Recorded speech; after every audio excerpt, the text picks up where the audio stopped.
The wind in the Arizona territory had no pity. It came across the mesas in the late 1870s, carrying nothing but red dust and the memory of heat. It scoured the land, making everything, man and rock, hold its breath. The land was all sharp edges and baked color, a place of deep canyons and sheer rock faces that held the sun's fire long after dusk. Down in the valleys, the heat was a hammer that fell at noon and did not lift until the coyotes sang. Change was coming, carried on the same wind. It smelled of coal smoke and iron, a rumor of a railroad branch line pushing west. With the railroad came whispers, slick as oil, of silver, not gold, which made men loud, but silver, which made them quiet and mean. Ashki Yazi stood on a low ridge overlooking the well. He was a young man, perhaps 21 or 22 winters, but his eyes were older. They had seen the long walk, seen his people driven from this very land, and then, by some cruel miracle, returned to it. He had seen law stack up like stones. Now, he lived between the honor of his ancestors, the dine, and the hard, dry need to protect what was left. This well was the heart of it. It was not just water, it was the story of his people, a place of memory dug by hands long turned to dust. He wore no warrior's paint, only simple cotton pants and a worn shirt. But around his waist, he wore the sash. It was woven by his grandmother, the patterns speaking of sky and water, a story of who he was. It was a commitment. He watched the well, a dark eye of life in the red earth, and his stillness was that of the hawk before it dives. He was listening not just to the wind, but to the silence that had begun to feel wrong. Some 50 miles south, the town of Red Butte baked in the same relentless sun. It was less a town than a scar, a handful of raw lumber buildings thrown down in the dust. It had a saloon, a general store, a blacksmith's shop, and a corrupt Indian agent. Law was what a man could enforce with a six-shooter or, failing that, with a stacked deck of paper. And in Red Butte, the paper was stacked high by Baron Colton. Colton's name was on the land, on the rumored railroad, on the supposed mine. He was a man who bought things land, politicians, and silence. His man in town was the agent, a fellow with a soft gut and shifty eyes who translated the government's promises into profit for himself and his baron. But Red Butte was not all bad. It was just hard. Manuel, the blacksmith, hammered out a living shoeing horses for settlers and dine alike, his Mexican curses and strong laughter ringing clear in the morning air. And then there was Dr. Elijah Stone. He was a black man, tall and straight-backed, who had served with the cavalry until he had seen enough of taking life and decided to spend his remainder saving it. He was a good doctor, and he was the closest thing to real law the town had. Into this dust and tension rode Eleanor Whitcomb. She was called Ellie. She was young, maybe 23, and had come west with a pastor who mostly ministered to a whiskey bottle. Her parents were gone, taken by the fever back east, and she had come here seeking not adventure, but a place to be useful. She served as the pastor's assistant, but her real work was as Dr. Stone's nurse, hand, and student. She carried a satchel that held bandages, quinine, and a small, leather-bound notebook. She had a belief in simple justice, a fierce hunger for knowledge, and a quiet way that made people underestimate her. They saw a teacher, a gentle hand with a fevered child. They did not yet see the steel. The day's heat was breaking as Ellie guided her tired horse down the main street. The air was thick with the smell of dust, horses, and the sour tang of the saloon. Men watched her from the shaded porch of the general store. She kept her eyes forward, her face calm. She dismounted in front of the small adobe building that served as Dr. Stone's office and surgery. He was waiting for her, standing in the doorway, wiping his hands on a rag. "Miss Ellie," he said. His voice was a low rumble. "Doctor," she replied, pulling her satchel from the horse. "The Miller family is down with the flux. The youngest. She is very small." Dr. Stone nodded, his face grim. "It is the water. Or the lack of good water? Did you use the last of the laudanum? I left them half a bottle, and I boiled water as you showed me. She stepped inside, into the relative cool of the adobe. They have nothing, doctor, just cornmeal and hope, and the hope is running thin. Hope is running thin all over, child, he said, turning back to his bench. He picked up a small bottle, held it to the light. The agent was by today. Ellie stopped, her hand inside her satchel. Oh. He was asking about the dine, asking about sickness up in the canyons. He does not care about their sickness, Ellie said quietly, pulling out her notebook. She opened it to a fresh page. He cares about their land. He cares about what is under it, Dr. Stone corrected her. The talk is loud. Ellie, Baron Colton wants his railroad, and he wants a water station. And the whisper is that the only reliable water for 100 miles is the one the Navajo call the ancestors' well. But that is their land, by treaty, she said, though she knew the word was flimsy as paper in this wind. Treaties, Dr. Stone said, a bitter sound. The agent claims the treaty maps are wrong, that the well is on railroad land. He says he has new papers from Washington. New papers, Ellie repeated. She wrote the words in her notebook. New papers. Or newly bought. Dr. Stone gave her a sharp look. You are careful with that book. You hear me, and careful with your thoughts. This is not Boston. Justice here does not wear a blindfold. It wears a gun. Far away, in the twilight, Ashki Yazi knelt by the well. The air was cooler now, the stone giving up its heat. He dipped his hand into the water, a gesture of respect, and his fingers brushed something that should not have been there.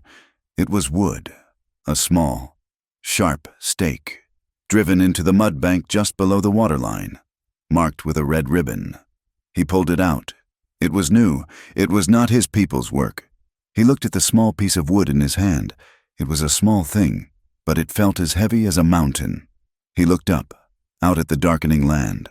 The wind was rising again, but this time it carried a new sound. It was the sound of a promise being broken. He closed his hand around the stake, the sharp wood biting into his palm, and slipped the woven sash from his waist. He held it, the wool rough and familiar.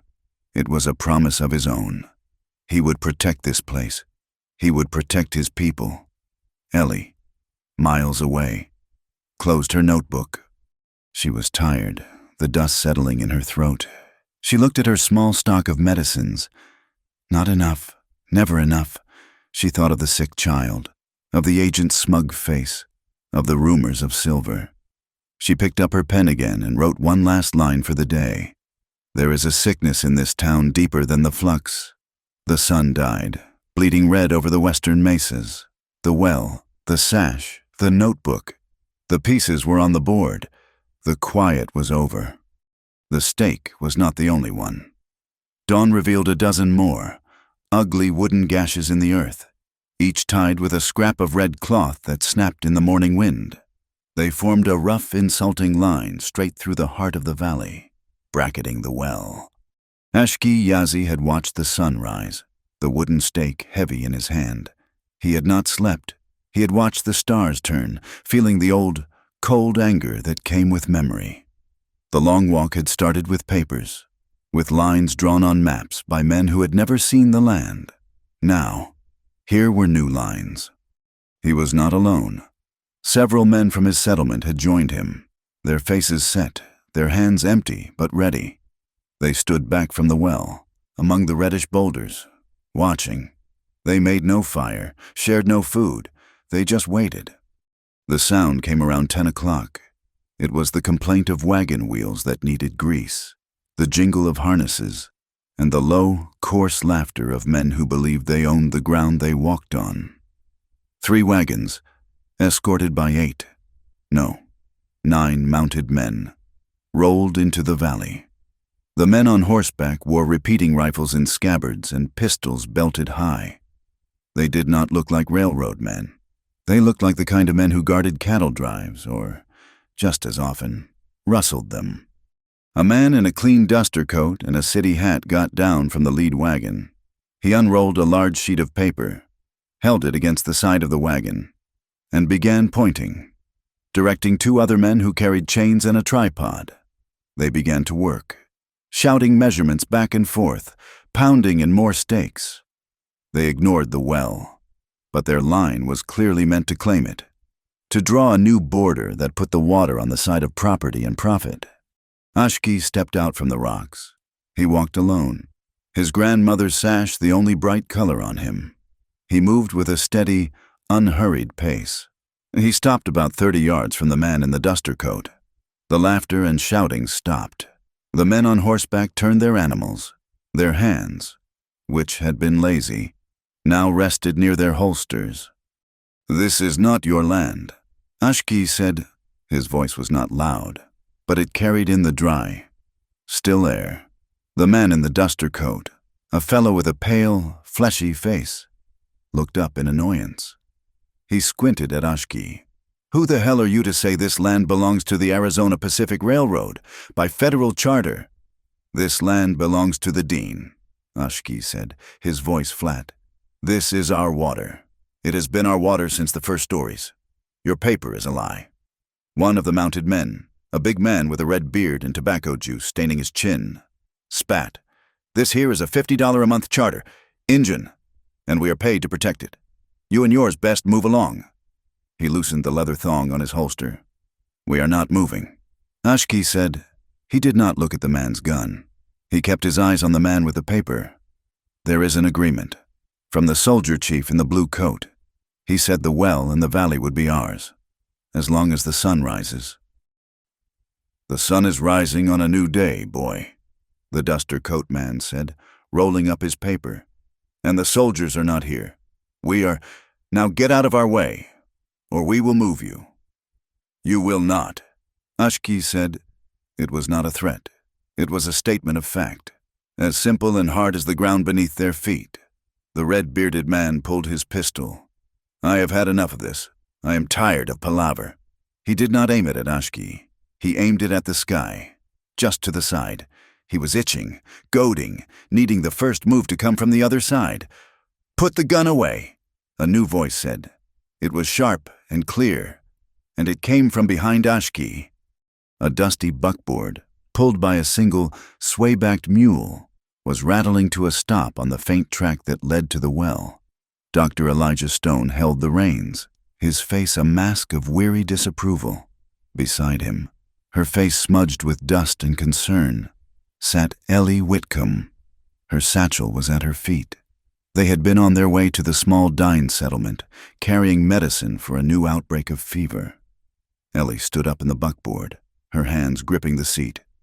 "Please," she said, her voice aimed at the mounted man. "Put the gun away. There is no need for this."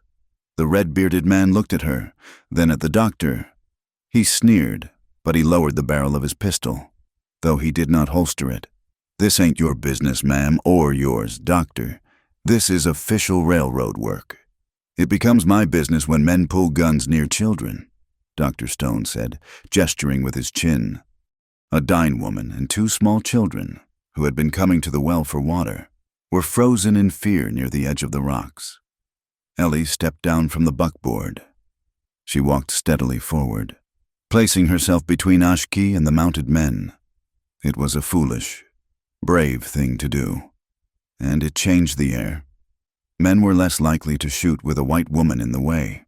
"Sir," she said, speaking to the man in the duster coat, "you say you have a charter. This man," she glanced at Ashki, "says he has an agreement.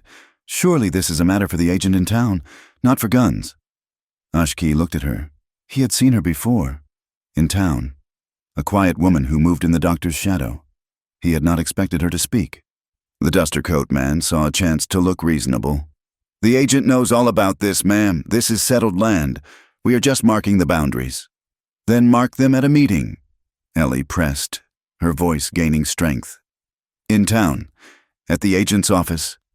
Lay your papers out and let them lay out their claim. This way." She gestured at the rifles and the fear. "This solves nothing. It only spills blood, and this land has seen enough of that." The man in the duster coat pursed his lips. He looked at Ashki, then at the other dine men who were now visible, watchful, on the ridges. He looked at the doctor, whose gaze was steady and hard. "A meeting," he said, as if considering it. "Perhaps that is sensible. We will withdraw for now. We will pack up our equipment." He nodded to his men. "Holster your weapons. We will meet at the agent's office, day after tomorrow." It felt like a victory. Ellie let out a breath she had not realized she was holding. Dr. Stone nodded, his hands easing on the reins. Ashki did not move. He watched the red-bearded man, who was smiling as he put his gun away. It was not the smile of a man who had been beaten. It was the smile of a man who held a winning card. And then it happened. A single shot. It was not a pistol shot. It was the heavy, flat crack of a rifle, fired from a distance. It came from the cliffs overlooking the valley. The bullet kicked up a cloud of dust 10 feet to Ashki's left. It was a signal. The red-bearded man reacted instantly. "They are shooting!" he roared, pulling his pistol again, this time firing into the air. "It is an ambush." The other mounted men drew their weapons, firing wildly. The surveyors dove behind their wagon. The dying men on the ridge, seeing their leader fired upon, raised their own old rifles. It was a trap, perfectly sprung. "No!" Ellie screamed. But the noise was lost in the sudden chaos. A small herd of bony cattle, grazing nearby, spooked at the gunfire. They bellowed and charged, a tide of dust and horns, right toward the well. The woman and her 2 children were directly in their path. The mother grabbed the older child. The younger one, a little girl no more than 4 years old, froze in terror, then fell. She was 30 yards from the stampede, but the cattle were moving fast. Ashki moved. He did not run toward the wagons or the men. He ran toward the child. He was a streak of motion. He scooped up the girl in one arm, never breaking stride, and pivoted. He ran low and fast, using the boulders for cover, and did not stop until he had placed the child in her mother's arms, shoving them both into a shallow cleft in the rock. He stood in front of them for 1 second, a shield, before disappearing back into the rocks. The entire thing took less than 10 seconds. Ellie saw it all. She saw the shot from the cliff. She saw the hired guns fire. She saw the cattle, and she saw Ashki, not fighting, not running for his own life, but saving the child. A bullet whined past her head. Dr. Stone bellowed her name, pulling the buckboard around, shielding her with his own body. "Get in! Ellie, now!" The hired guns were retreating, still firing, making a great show of being under attack. "Back to town," the man in the duster coat yelled. "The savages are on the warpath." They rattled away, leaving the valley full of smoke, dust, and the echoes of gunfire. Slowly, the silence returned, broken only by the whimpering of the child and the lowing of the scattered cattle. Ashki reappeared. He walked to the center of the clearing, his face like carved stone. He looked at the new bullet scars in the rocks. He looked at the tracks of the wagons, already filling with dust. Then he looked at Ellie. She was standing by the buckboard, her hand pressed to her chest, her breath coming in ragged gasps. Dr. Stone was checking his mule, which was trembling. Ellie met Ashki's gaze. There was no fear in her eyes now, only a deep, aching understanding. She had seen the truth. "Are you hurt?" she called out to him. He shook his head. "Once." He turned and walked to the woman and the children, speaking to them in the low, liquid tones of his own language. He led them to the well and drew water for them, his hands steady. "Doctor," Ellie said, her voice shaking but hard, "we must get back to Red Butte. We have to tell people what really happened." Dr. Stone finished calming his mule. He looked at the cliff where the first shot had come from. "By the time we get back, child," he said, his voice heavy, "the story will already be told, and it will not be our story." He was right. By the time their buckboard reached the edge of Red Butte 2 hours later, the town was buzzing like a disturbed hive. The hired guns had ridden their horses to a lather, arriving in a cloud of manufactured panic. The Indian agent was standing on the porch of his office, a notepad in his hand, taking a report from the man in the duster coat. Unprovoked. I tell you, we were serving the legal charter, peaceful as you please. And they opened fire, the man was saying, loud enough for the gathering crowd to hear. Ambushed us. They had men in the rocks, the red-bearded man shouted, holding up his pistol for all to see. We were lucky to escape with our lives. It is an uprising, someone in the crowd muttered. I always said this would happen, another added, clutching a parcel from the general store. The agent held up his hand for quiet. A full report will be filed, he declared, his voice full of false authority. A report of unprovoked aggression, of native hostiles threatening railroad employees in the execution of their duties. He was already writing it, the words that would justify what was to come. We need protection, the duster coat man yelled. Baron Colton will not stand for this. The railroad will not stand for this. We need to send for the cavalry. A dark, ugly cheer went up from a few men in the back. Ellie and Dr. Stone sat in their buckboard, silent witnesses on the edge of the street. The dust from the valley was still on her clothes. The image of Ashki saving the child was burned into her mind. They are lying, she whispered, her voice fierce. They are lying to everyone. Yes, they are. Dr. Stone said, We have to stop them, she said, starting to climb down. He put a hand on her arm. Not like this, child. Not in the middle of the hive. You shout liar now, and they will sting you to death. We need a different way. The rumors began to fly, faster than the wind. They said the Navajo had blocked the well. They said they had killed a surveyor. They said they were painting for war. The fire was lit. The tinder of fear and greed was dry, and the spark had been struck. And the man who had started it all, the hidden rifleman on the cliff, was already miles away, riding hard to collect his pay. That night, the town of Red Butte did not sleep. It festered. Men gathered in the saloon, their voices loud and their courage fueled by Baron Colton's whiskey. The story of the uprising had grown with every telling. By 10 o'clock, the dying were not just at the well. They were pictured as a war party, painted and screaming, ready to sweep down and burn the town. The lie had taken root and was growing tall. Around midnight, a lone rider galloped down the main street, his horse breathing hard. It was the red-bearded man. He hauled his horse to a stop in front of the saloon, nearly falling from the saddle. They did it, he roared, his voice cracking with false outrage. They went back all our stakes, all the survey markers pulled from the ground, every last one. He was, of course, lying. He and 2 others had ridden out, pulled the stakes themselves, and hidden them in a dry wash, all on Colton's orders. They threw them in the well, he added, a touch of inspiration, to poison it against us. A new, darker roar went up from the saloon. Men spilled out onto the porch, carrying rifles and bottles. This is it, one man shouted. We cannot wait for the cavalry. We need a posse. The agent, looking pale and important, stepped out. A meeting, he shouted, his voice thin. A public safety meeting in the morning, everyone, at the town hall. He meant the saloon, but town hall sounded more official. The meeting convened an hour after sunrise. The saloon was choked with unwashed men, stale smoke, and the smell of fear. The agent stood on a rickety table. Gentlemen, we are faced with a crisis. Our property has been destroyed. Our men, he gestured to the red-bearded man, who was nursing a clean bandage on his hand for effect, have been fired upon. The railroad, the bringer of prosperity, has been challenged.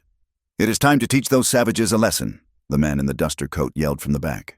A lesson they will not forget. Hang the man who led them, the young one. The air was thick with bloodlust. Manuel, the blacksmith, stood near the back, his arms crossed, his face a mask of disgust. Dr. Stone stood by the door, his presence a silent rebuke, and beside him, her knuckles white, was Ellie Whitcomb. What proof do you have? Her voice cut through the noise. It was not loud, but it was clear. The room fell silent. Every man turned to look at her. The agent sputtered. Proof, Miss Whitcomb. We have the proof. Our markers are gone. Our men were shot at. I was there, Ellie said, stepping forward. Dr. Stone put a hand on her arm, but she shook him off. I was there, and I did not see what your man reports. I saw 9 armed men facing one. I saw your men draw their guns first, and I heard a rifle shot from the cliffs, from behind the dine. Not from them. A collective gasp. To challenge the story was to challenge the town itself. The red-bearded man pushed through the crowd, his face purple. Are you calling me a liar? Missy, are you taking the side of a redskin against your own? I am taking the side of the truth, Ellie said, her voice shaking, but her eyes firm. And I am asking for proof. You say they pulled the stakes. How do you know? Did you see them, or did you just find them gone? How do we know you did not pull them, to give you this very excuse? The accusation hung in the foul air. It was too close to the truth. The red-bearded man raised his hand. As if to strike her, Dr. Stone stepped in front of her. You will not, he said, his voice a low growl. She is an Indian lover, someone shouted. The room exploded again. The brief moment of reason lost. The agent, seeing his control slip, banged on the table. Enough, Miss Whitcomb. You are overwrought. This is men's business. We will form a posse, under the legal authority of this office, to protect the railroad's property. We ride at noon. Ellie grabbed Dr. Stone's arm. They will kill them, she whispered, horrified. They will try, he said, pulling her out of the saloon, away from the hatred. And we cannot stop them. Not this way. Miles away. The moon had been Ushki's only light. He had not gone to the meeting. He had not returned to his settlement. He had returned to the well, a ghost in the darkness. He found the holes where the stakes had been. The earth was freshly torn. He knelt, sifting the dirt in his fingers. He walked the perimeter. And then he found the tracks. They were not the soft-soled moccasins of his people. They were not the worn, run-down boots of the local settlers. They were horses, shod with heavy, U-shaped shoes, the kind the army used, and the men who had dismounted left crisp, deep prints. The heels were sharp, marked with a small, circular stamp. He had seen these prints before, near the rented outpost south of town where Baron Colton kept his hired army. He stood up, the wind cold against his face. They had come back in the night. They had pulled their own markers. The shot from the cliff, the fake retreat, and now this. It was a lie, built on a lie, to steal the water. He followed the tracks, moving in a low, ground-eating run. They led east, toward the cliffs, not back toward the town. He followed them for a mile, his anger a cold, clean thing. The tracks led him to the base of the cliffs where the riflemen had hidden. He found the man's resting spot, a few spent cartridges, brass gleaming in the pre-dawn light, and a single, perfect boot print, the same heel. Colton's men. It was all Colton. He turned, not toward the well, but toward Red Butte. He had to know the enemy. Ellie sat in the doctor's clinic, the door barred. The shouts from the saloon were a dull roar. I cannot let this happen, she said, pacing the small room. They are riding to kill people based on a lie. Then we must fight the lie. Child, Dr. Stone said. He was cleaning his instruments, his hands methodical. But not with shouting, with facts, the agent's report. That is the weapon they are using. That is what will go to the county seat. His report, Ellie said, a sudden, cold clarity coming over her. He was writing it yesterday, before he even knew the stakes were gone. He is a drunk, Dr. Stone said. By 10 o'clock, he is asleep in his chair, but his office is locked. Locks can be opened, Ellie said. Her jaw set. Ellie, he said, stopping his work. That is a territorial jail offense, breaking into a federal office. You cannot. And what they are doing, she countered, her eyes flashing. Is that not an offense? I am going. Then I am coming with you. No, she said, placing her hand on his. You are the only doctor. If shooting starts, they will need you. They respect you. They will not hurt you. Me, I am just the pastor's assistant. They will not even notice I am gone. I will be back in an hour. She slipped out the back door before he could argue, melting into the alleys of the angry town. The agent's office was dark. The sounds from the saloon covered any noise she made. The lock on the back window was old and rusted. She used a kitchen knife from her satchel, and the wood splintered, the lock giving way with a soft groan. She slipped inside, her heart pounding so hard she thought it would break her ribs. The office smelled of stale whiskey, cigar smoke, and cheap ink. She lit no light.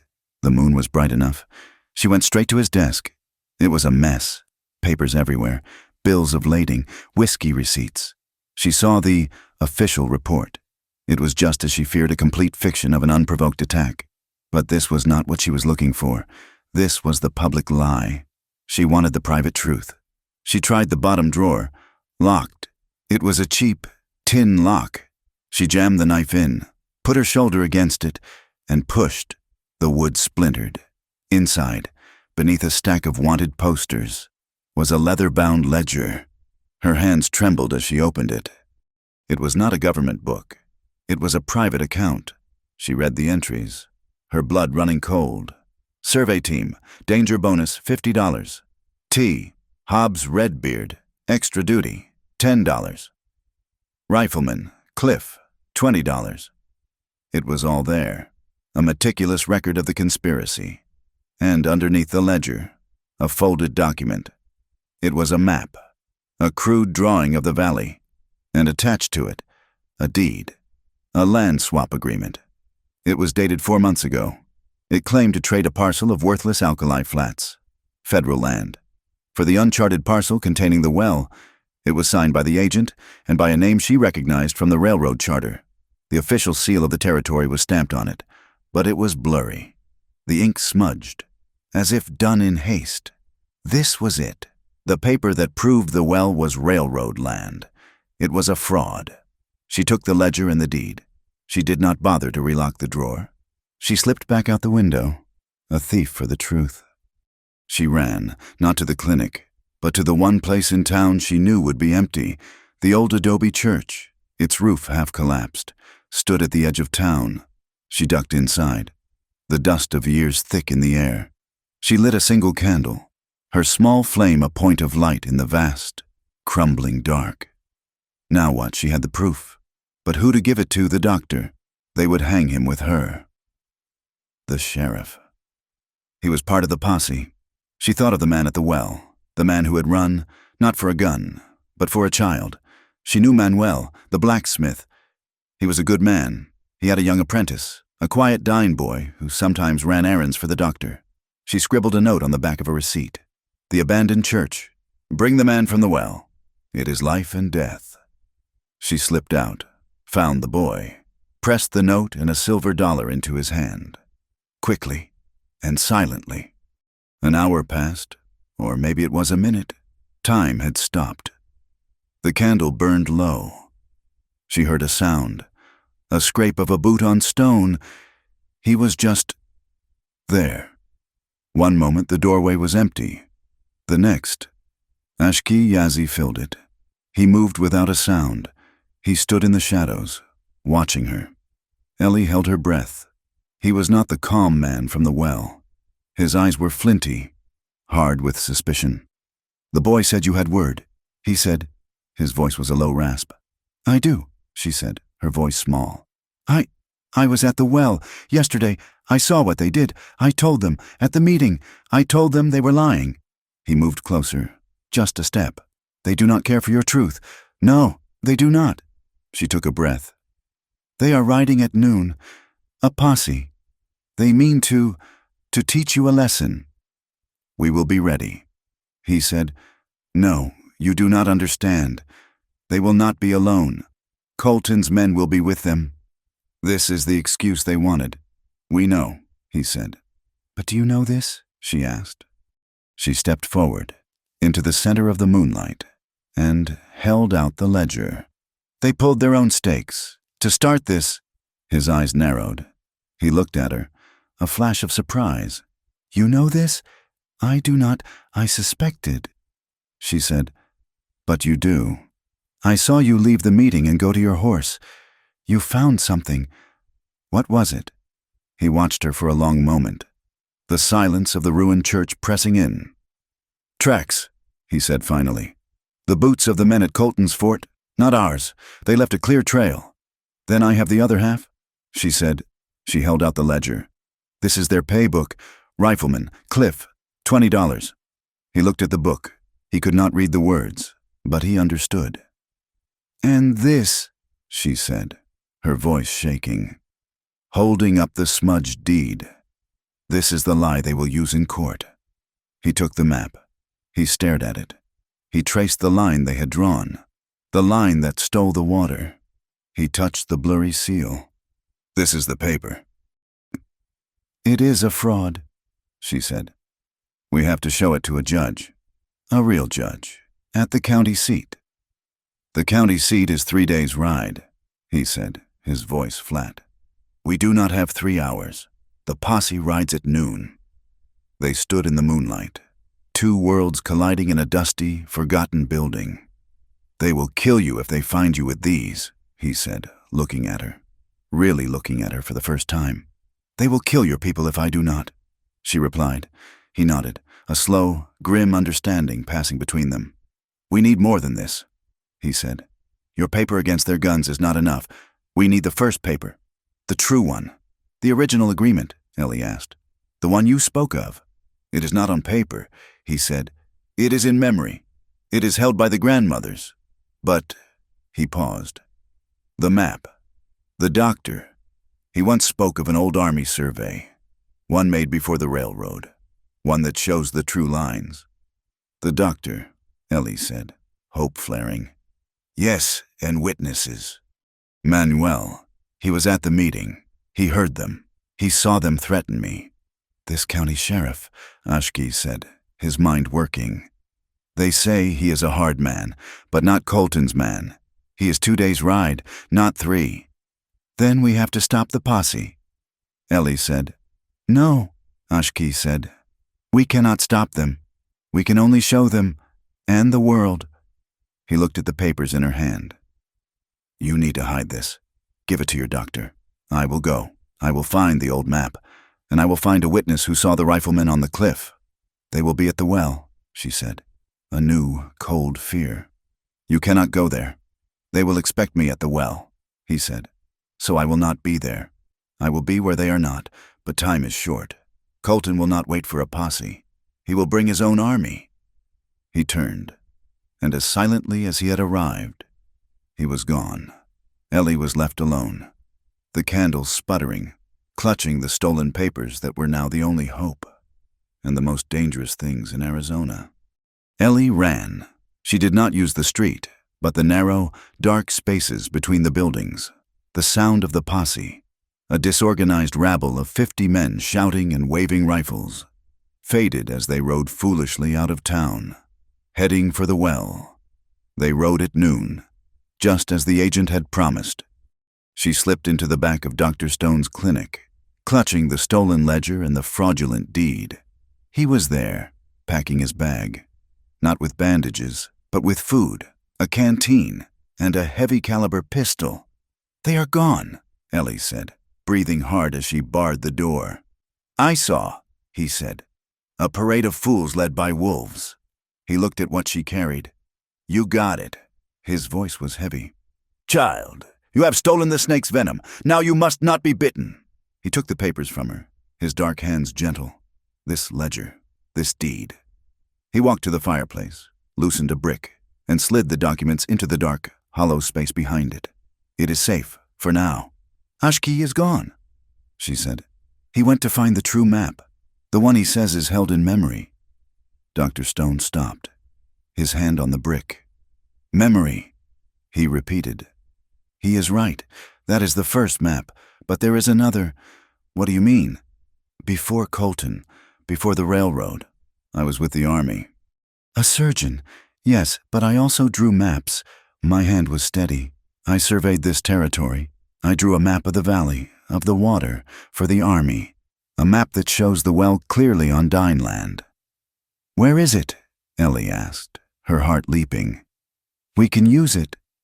I thought it was worthless, just an old soldier's file. He said, bitterness in his voice. When Colton came, And his man, the agent, started changing the boundaries. I realized what I had. I was afraid. I hid it. Not here. It is at the old San Gabriel Mission ruins, near Wind Pass, tucked inside the bell tower, in an old ammunition box. I will go, she said immediately. No, he said, turning to her. It is a half-day's ride, and the land is hard. Colton's men are everywhere. I will go. You cannot, she said, her voice firm.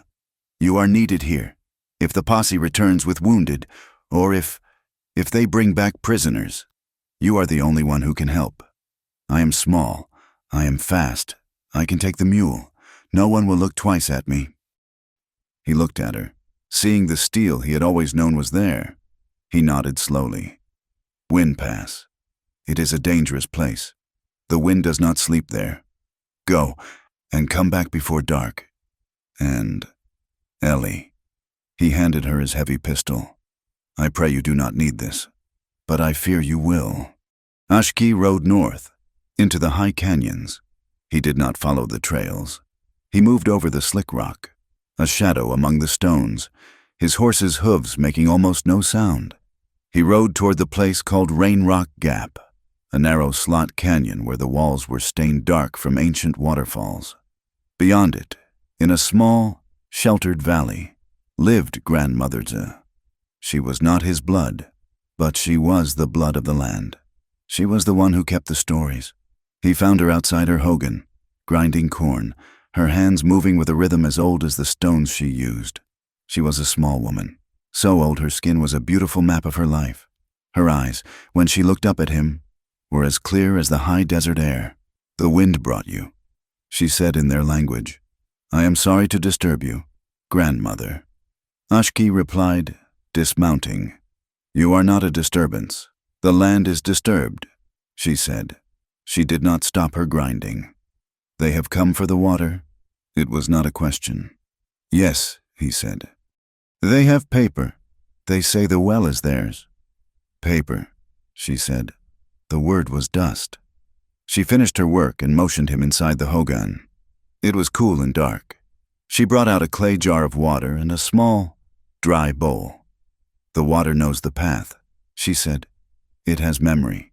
We do not call the water Ashki. We listen to it. We remember its path, and we honor it. She poured a tiny amount of water into the dry bowl. It did not sit. It instantly spread, finding the tiny, invisible cracks in the baked clay, branching out like a tree. This is the law. The water finds the way. It shares itself. The one who hoards water, his soul becomes a dry rock. This is what you must tell them. They do not listen to stories, he said, his voice hard. They listen to paper and guns. Then you must show them a different kind of paper. She turned, and from an old chest, she pulled a woven sash. It was not like the one his own grandmother had made. This one was complex, the patterns geometric and stark. It was a map. This is not a story, she said, her voice stronger. This is the memory, this mounded earth. She traced a brown line. This is where the water sleeps deep, this red rock. She touched a zigzag. This is where the water rises in spring. This is the boundary of the living water. It has been known for 500 winters. A man who reads paper can be fooled. A man who reads the land cannot. He took it. It was heavy, alive with meaning. Thank you, Grandmother. I will not let them forget this. It is you who must not forget, she said, her eyes sharp. You wear this as a vow, not to fight, but to protect. Do not let their anger become your anger. You are a son of the water. Be strong, like the water, but also be soft, and find the way around the stone. Now go, the wind is rising. He wrapped the woven map around his waist. It felt like armor. Wind Pass was a funnel. It squeezed the air, making it howl, even on a calm day. Ellie pulled her shawl tighter, her mule complaining at the steep, rocky path. She had reached the mission ruins. It was a place of ghosts, the adobe walls melting back into the earth. She found the ammunition box in the bell tower, just as Dr. Stone had said, her fingers, trembling, closed around the oilcloth bundle. The map was safe. Relief made her weak. She sat for a moment, the wind screaming above her. She had to get back. She was halfway back through the pass when she saw him. Ashki. He was riding down from the high ridges, his horse moving at a careful pace. He saw her at the same moment. He spurred his horse, crossing the 50 yards between them in a cloud of dust. "You should not be here," he said, his voice hard, his eyes sweeping the ridges above them. "This place is a trap." "I have it," she said, holding up the oilcloth. "Dr. Stone's map, the Army survey." His eyes fixed on the bundle, and a new understanding passed between them. He nodded.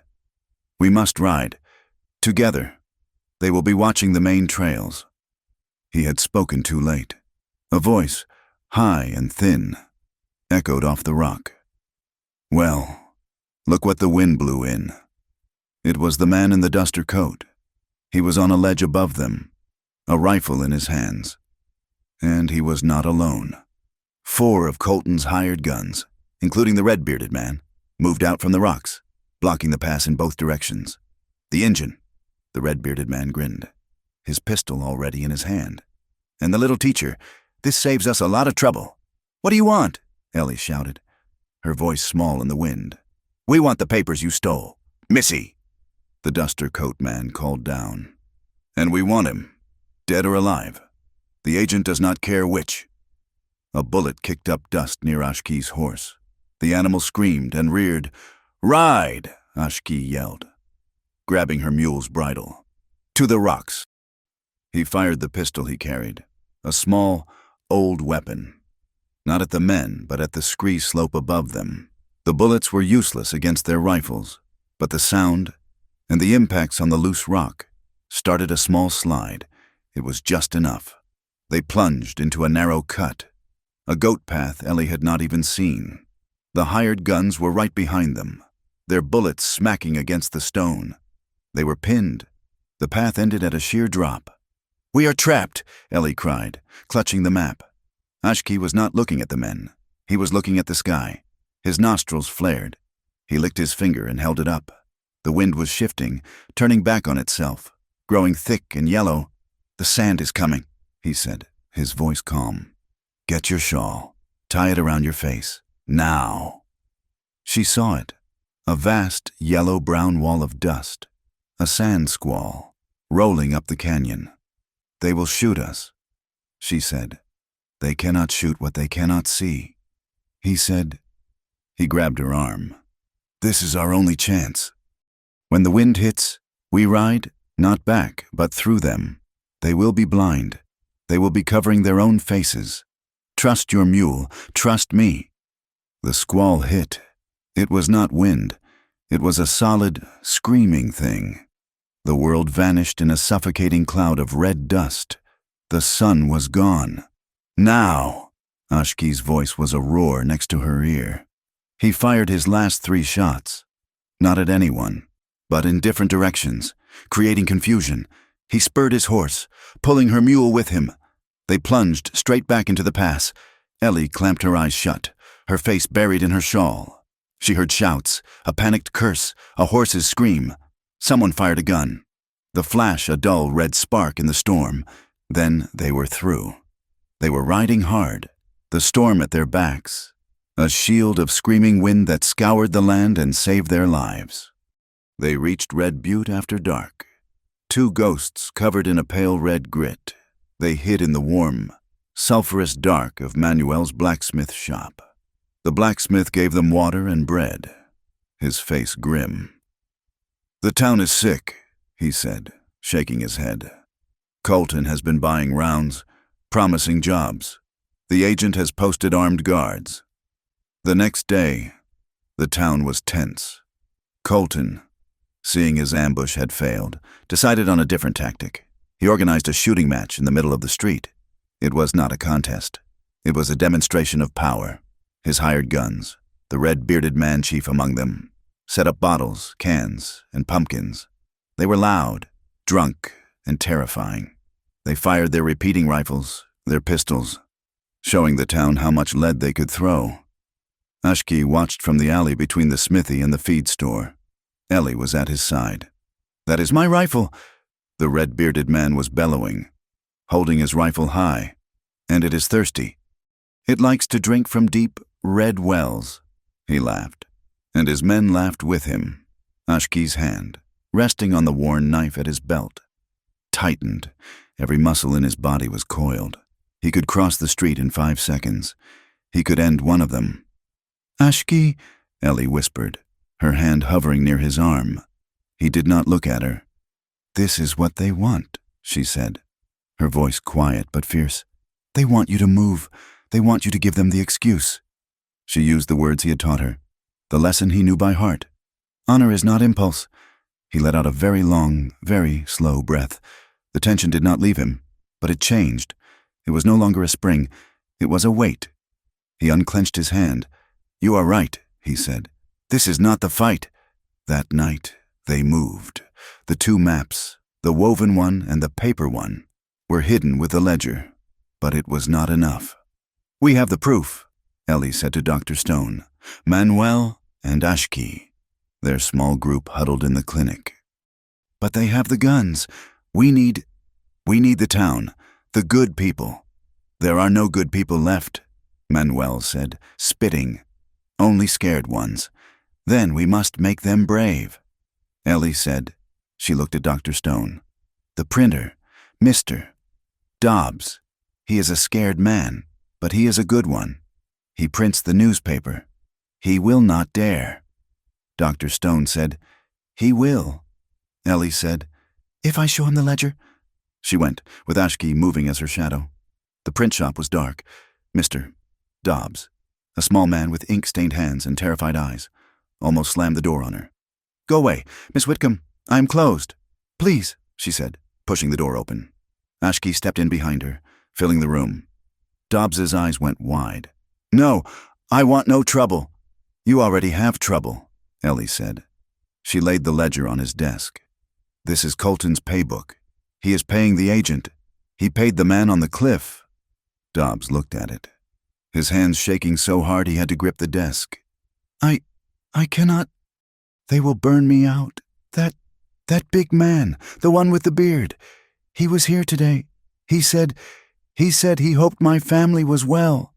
"He said that to me, too," Manuel said, stepping in from the back room. He had been waiting. Dobbs looked up, surprised. "They are threatening all of us," Ellie said. "If we do nothing, we lose everything. If we fight, we might win. Print it. Just 1 page. The truth. We will paste it up all over town before dawn." Dobbs looked at the ledger, at Manuel's steady gaze, at Ashki's silent presence. He took a deep, shuddering breath. He also burned my dog's bed last week. Said it was an accident." He turned and began to set the type. "Lock the front door," he said, his voice suddenly hard. We print it all." They worked for 2 hours. The clank of the press a small, brave sound in the night. They had a stack of 200 broadsheets. "The Red Butte Lie," the headline screamed. And then the shout came. "Fire!" It was not a false alarm. Ellie threw open the door. The night was bright as day, but the light was orange and it was full of cinders. It was not the print shop. It was the community livery, the stable, and it was burning with a terrible chemical speed. Horses were screaming. The whole town was pouring into the street, men in their nightshirts, women with buckets. And then, from the middle of the crowd, the red-bearded man pointed. He was not pointing at the fire. He was pointing at the print shop. He was pointing at them. "There!" he roared, his voice cutting through the panic. "The saboteurs! They set the fire! And look, the Injun Ashki! He is with them. They are burning the town down." A dozen men turned from the fire and looked at Ashki, at Ellie holding the stack of papers, at the inky, terrified face of the printer. The lie, now fueled by real fire, was complete. The town, mad with fear, turned on them. The night air, sharp with smoke and fear, turned solid. Before Ashki could move, before Dr. Stone could speak, the Indian agent pushed through the mob. He was flanked by 2 of Colton's men, not the posse, but his private guards. "There!" the agent shouted, his voice a reedy instrument of false authority. He did not point at Ashki, who stood like a coiled snake in the shadows of the print shop. He pointed at Ellie. "There she is, the thief, she who broke into my office, she who stole federal documents." He grabbed the stack of flyers from her hands, waving them as proof. Seditious libel printed with this known hostile. The crowd, confused, turned from the fire to this new, simpler drama. A woman caught, a thief. "That is a lie, Mr. Dobbs," the printer shouted, finding a mouse's courage. The red-bearded man backhanded him across the face, sending him sprawling into the dust. "Arrest her," the agent commanded. The two guards grabbed Ellie's arms. She cried out, more in surprise and rage than fear. "No!" Dr. Stone bellowed, moving forward.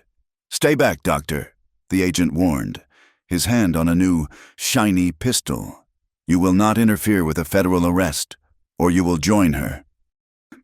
Ashki took one step out of the shadows, and every gun in the street, at least 20, turned toward him. The red-bearded man grinned, his finger white on the trigger. "Go on, Injun, make my night." Ellie saw him. She saw the trap. "No, Ashki, do not. It is what they want," she screamed. He stopped. His body was a war of impulses. To kill the bearded man, to save her, to honor her request. He remained frozen, a statue of rage, as they dragged her away. They did not take her to the town's flimsy jail.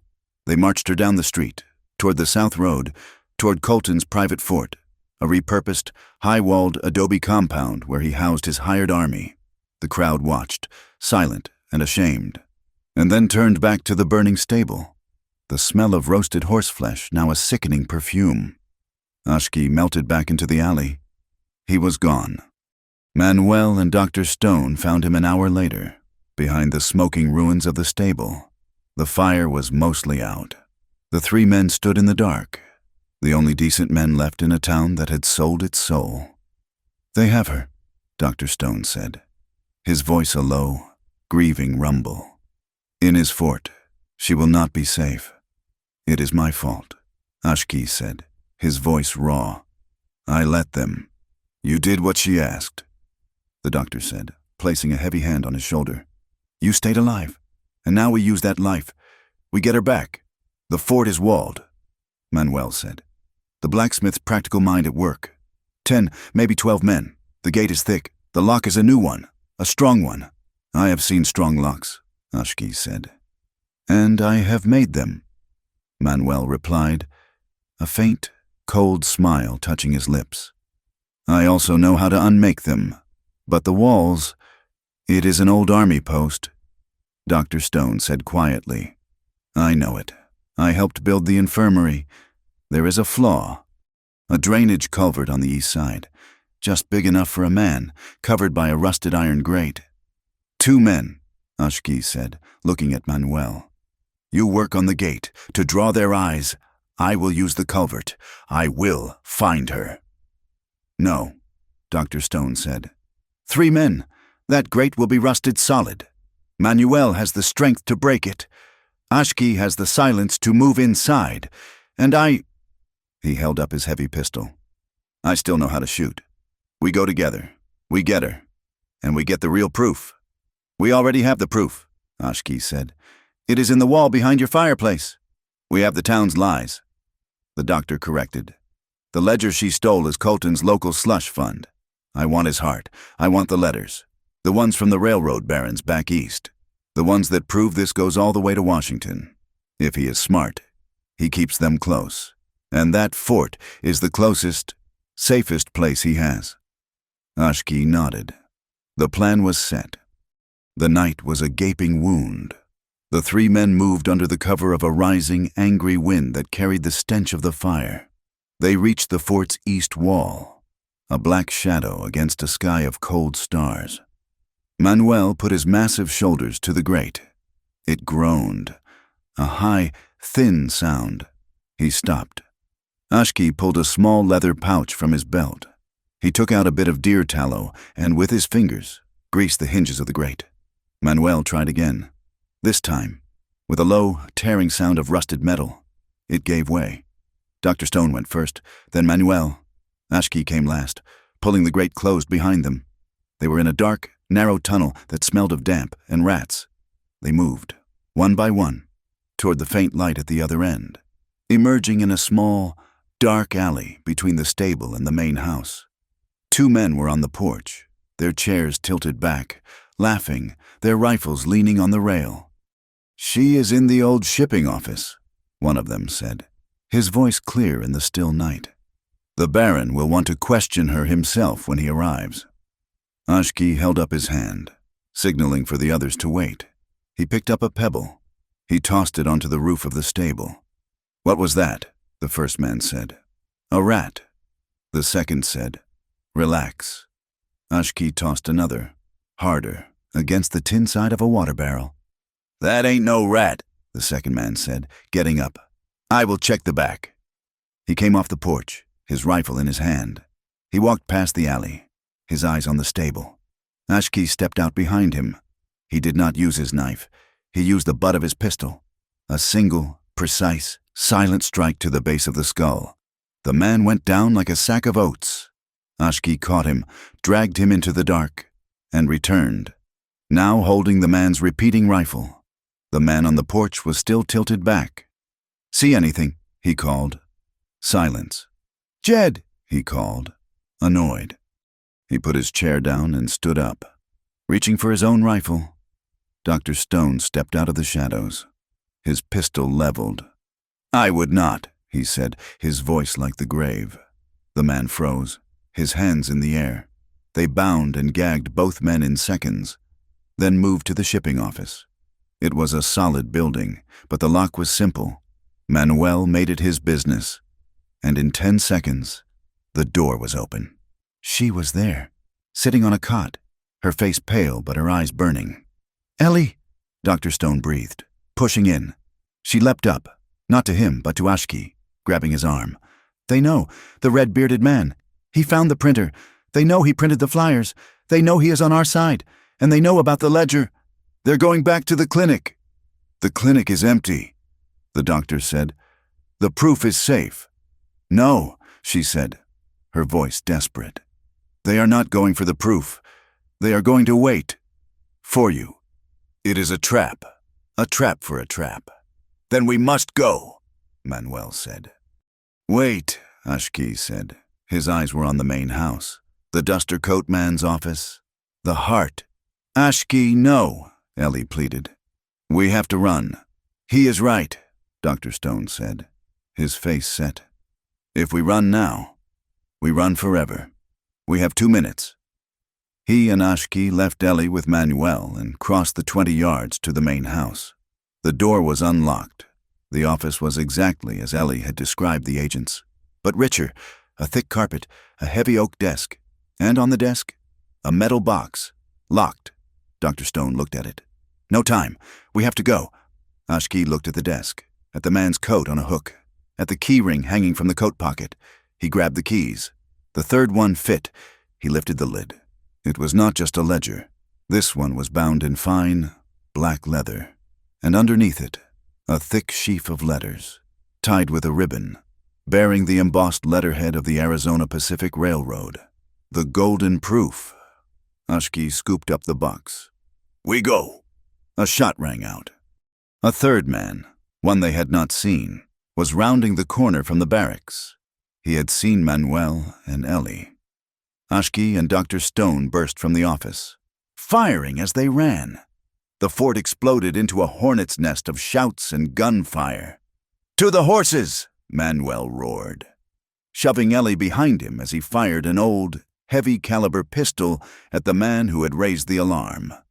They ran, the 4 of them, to the side gate. Bullets chewed the adobe walls around them. The red-bearded man, half-dressed, appeared on the roof of the barracks, his rifle in his hands. "It is them, stop them!" he screamed, firing into the dark. Ashki threw the metal box to Dr. Stone. "Get her on a horse." He turned, raised the sentry's rifle, and fired. Once, at the man on the roof. The shot was low, but it made the red-bearded man duck, giving them the 2 seconds they needed. They were on their horses, thundering out of the gate, which Manuel had unlocked on their way in. They rode, not toward Red Butte, but east, toward the jagged black line of the canyons. Behind them, the hired guns, now fully awake, were mounting their own horses. The chase was on. They rode for an hour, the sound of their pursuit never far behind. The land was flat, open, and the moon was too bright. "They are gaining," Ellie shouted over the wind. Then the sky, which had been clear, turned a thick, angry purple. The wind died, and the air became heavy, hard to breathe. "Oh, Lord," Dr. Stone said. "It is a gully washer." A flash of lightning, not up and down, but a jagged, horizontal tear across the sky, illuminated their faces. And then the rain came. It was not rain, it was a wall of water, a solid, liquid hammer that fell from the sky. In 30 seconds, they were soaked. In a minute, the dry, dusty ground was a slick, greasy mud. And in 5 minutes, the dry arroyo in front of them, a 20-foot deep, 50-foot wide scar in the earth, was a raging, muddy river, filled with the sound of boulders grinding in the dark. They were trapped. The river was in front. Their pursuers, now just lights in the storm, were behind. "We cannot cross," Manuel shouted, his horse rearing. The red-bearded man and his crew, a dozen of them, reined in on the ridge behind them, just out of rifle range. They were not shooting. They were just waiting. They knew the flood would pass in an hour, and they had them pinned. Ashki did not look back. He was looking at the water. It was a terrifying, muscular, red-brown thing, but he was not terrified. He was a son of the water. He understood it. "No," he said, his voice calm. "We cross, but not here." He turned his horse upstream, grabbing the bridle of Ellie's horse. "Follow me. Stay close." He led them a quarter-mile up the arroyo, to a place where the canyon walls widened. The water was shallower here, spread out, but faster. "We must tie the horses," he said. He took the rope from his saddle, and Manuel did the same. They linked the 4 animals, head to tail. "Ellie," Ashki said, his face close to hers, his voice steady in the roar. "Your horse will follow mine. Do not look at the water. Look at me. Only at me. Do you understand?" She was trembling, but she nodded, her eyes locked on his. "Doctor, Manuel!" he shouted. "Keep your horses steady. Let them feel your hand. Let them follow." Ashki nudged his horse into the current. The animal balked, but he spoke to it, his voice low, and it stepped in. The water was a living beast, pushing, tearing. It came up to their knees, then their waists. A log, a whole tree, rushed past, missing them by inches. Ellie's horse stumbled, and she screamed. "Look at me!" Ashki roared. She snapped her head back, her eyes finding his in the chaos. "I have you," he said. And she knew, in that moment, that he did. He found the line, the one stable path of gravel that had not yet been scoured away. He led them, step by agonizing step, across the torrent. They reached the far bank, their horses scrambling, covered in mud, half drowned, but alive. On the other side, the red-bearded man let out a roar of pure animal rage. He fired his rifle, but the shot went wild, lost in the storm. They were safe, they were across, and they had the box. They rode, silent and exhausted, for the rest of the night, taking a long, winding path back to the only sanctuary they had left. They arrived at the Valley of the Well just as a pale, bruised dawn broke through the clouds. The storm was over. They half fell from their horses. Dr. Stone opened the metal box. The letters, the ledger, they were all there, safe. "We did it," Ellie whispered, sinking to the ground. But Ashki was not looking at the box. He was looking at the well. He walked toward it, a new, cold dread in his gut. The valley was flooded, the ground soaked. The well, the heart of the aquifer, should have been overflowing. It was not. It was low. The water level was a foot lower than it had been 2 days ago. In the drought, the water itself was dark, sluggish, and still. "What is this?" Manuel said, coming to stand beside him. "It is a new lie," Ashki said, his voice hard. He and Ellie followed the small feed stream that ran from the cliffs. It took them 20 minutes. They found it. It was not a grand dam. It was subtle. It was evil. Colton's men had used a small powder charge to blast the rock in a narrow, hidden cleft that channeled the main flow. They had created a rock slide, a dam of heavy boulders, that diverted 90% of the water away from the well, sending it into a deep, useless, dry rock fissure. They were not just trying to steal the well, they were killing it. Ellie fell to her knees, her hands in the mud. They cannot. Ashki looked at the rocks. He looked at the dead, dry path to the well. He looked at Ellie, her shoulders slumped. He put his hand on a keystone, a 200-pound rock that was the linchpin. He pushed. It did not budge. We cannot move it, Ellie said, her voice dead. Ashki looked at her. He took a long breath, and the weariness seemed to fall away from him. He motioned her over. Here, he said, pointing. This rock, he put his hands on it, and this one. We do not move the mountain. We move the stones. They worked, together. Their hands, already raw, were bleeding.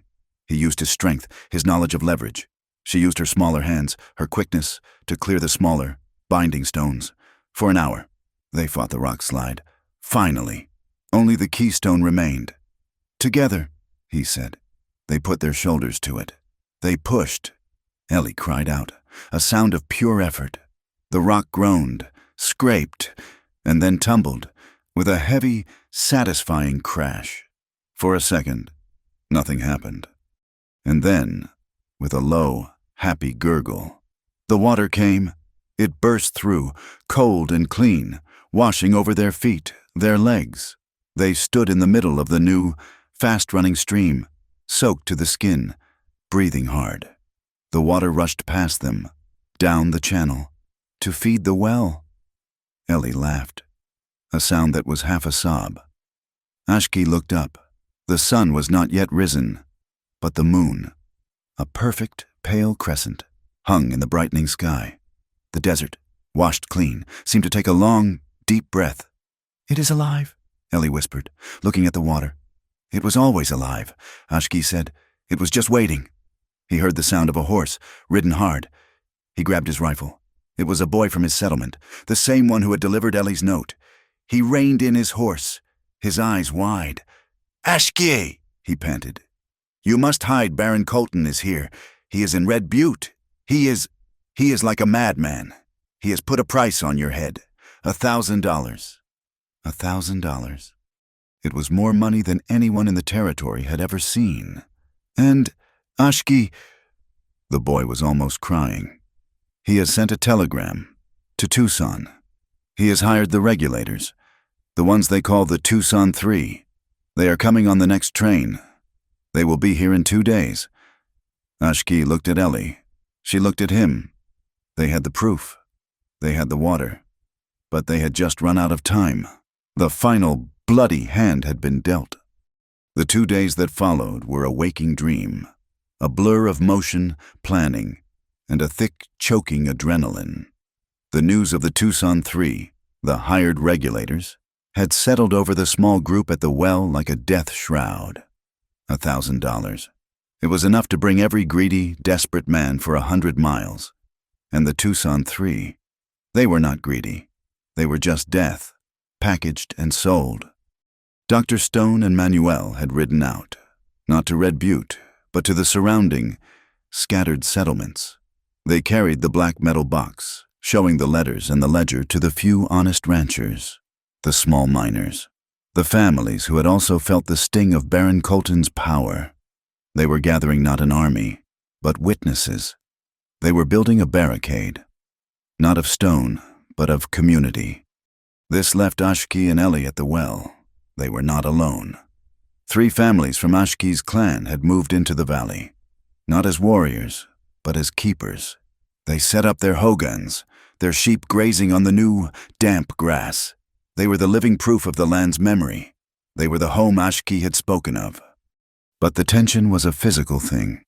Ellie had not truly slept. She had dozed, clutching Dr. Stone's heavy pistol. starting awake at every skitter of a lizard, every cry of a night bird. She was covered in the mud from the flood, the grime of the fort, the dust of the final, desperate ride. Her hair was a tangled mat, her clothes stiff. She felt less than human. She felt like a hunted thing. Dawn came on the third day. It was the day the train was due, the day the killers would arrive. The sky was a pale, clear, merciless blue. The air was sharp and cold. Ashki had been gone since before moonset, a silent shadow moving to the high ridges, to the mouth of the valley. He was their eyes. Ellie stood at the edge of the well. The water, clear and bright, was singing. It was the song of life, the one they had unblocked. It gurgled and flowed, feeding a small, clear pool before it spread out to bless the valley. The women of Ashki's clan were already awake, their fires sending up thin, clean plumes of juniper smoke. They smiled at her, gestures of quiet solidarity. Ellie felt a sudden, desperate need. It was not for sleep. It was to be clean. It was to wash away the fear, the filth, the feeling of the agent's hands on her, of the red-bearded man's eyes. She needed to feel like herself, like Eleanor Whitcomb. One last time before the end came. She took a piece of soap, worn to a thin wafer, from her satchel. She walked, not toward the Hogans, but away, following the overflow stream to the small, secluded pool. It was surrounded by willows, a private, safe place. She was alone. She was, for this one moment, safe. She unbraided her hair, her fingers clumsy. She let the heavy, dirty mass fall over her shoulders. She shed her clothes, the ruined dress, the stiff undergarments, until she was standing, pale and thin, in the cold morning air. She stepped into the water. It was so cold it stole her breath, a sharp, cleansing shock. It was like being born. She scrubbed at her skin, her scalp, washing away the days of terror, and as the water and the rising sun warmed her, a sound rose in her throat. It was not a thought. It was a memory. A simple, wordless tune her mother had sung. A lullaby from a life so distant it felt like a different person, a different world. She sang it to the willows, to the clean water, to the new, green grass, a small, clear, human sound in the vast, waiting silence of the canyon. Ashki heard it. He was on the ridge above, his body pressed to the red rock, his eyes scanning the long shadow of the pass. He had been watching the trail for hours, every nerve awire. The sound, a woman's song, was so unexpected it almost stopped his heart. He knew that voice.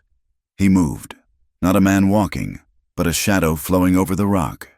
He came to the edge of the overlook. He saw her. She was in the pool, her hair a dark curtain, the water silver on her skin. She was illuminated by the first rays of the sun, a slash of gold and white in the green shadows. She was beautiful, and she was vulnerable. His first, sharp instinct was anger, that she was so careless, that she was so exposed. His second instinct, which followed like a thunderclap, was a deep, profound, and aching shame. Not for her, for himself, for seeing her. He turned his back, his heart pounding. He felt as if he had desecrated a holy place. He stepped back from the ridge. This was not a woman to be spied on. This was a woman who had stood with him, who had fought, who had stolen for him. He looked down at his own hands. He had not slept. He had not washed. He was a warrior, caked in the armor of his duty. He wore his sash, the woven map, and over his shirt, he wore the heavy, dark wool cloak his grandmother had woven. It was his night sky, his shield against the cold, his armor against the wind. He slipped it from his shoulders. He walked, not down the main path, but down a small animal trail, making no sound.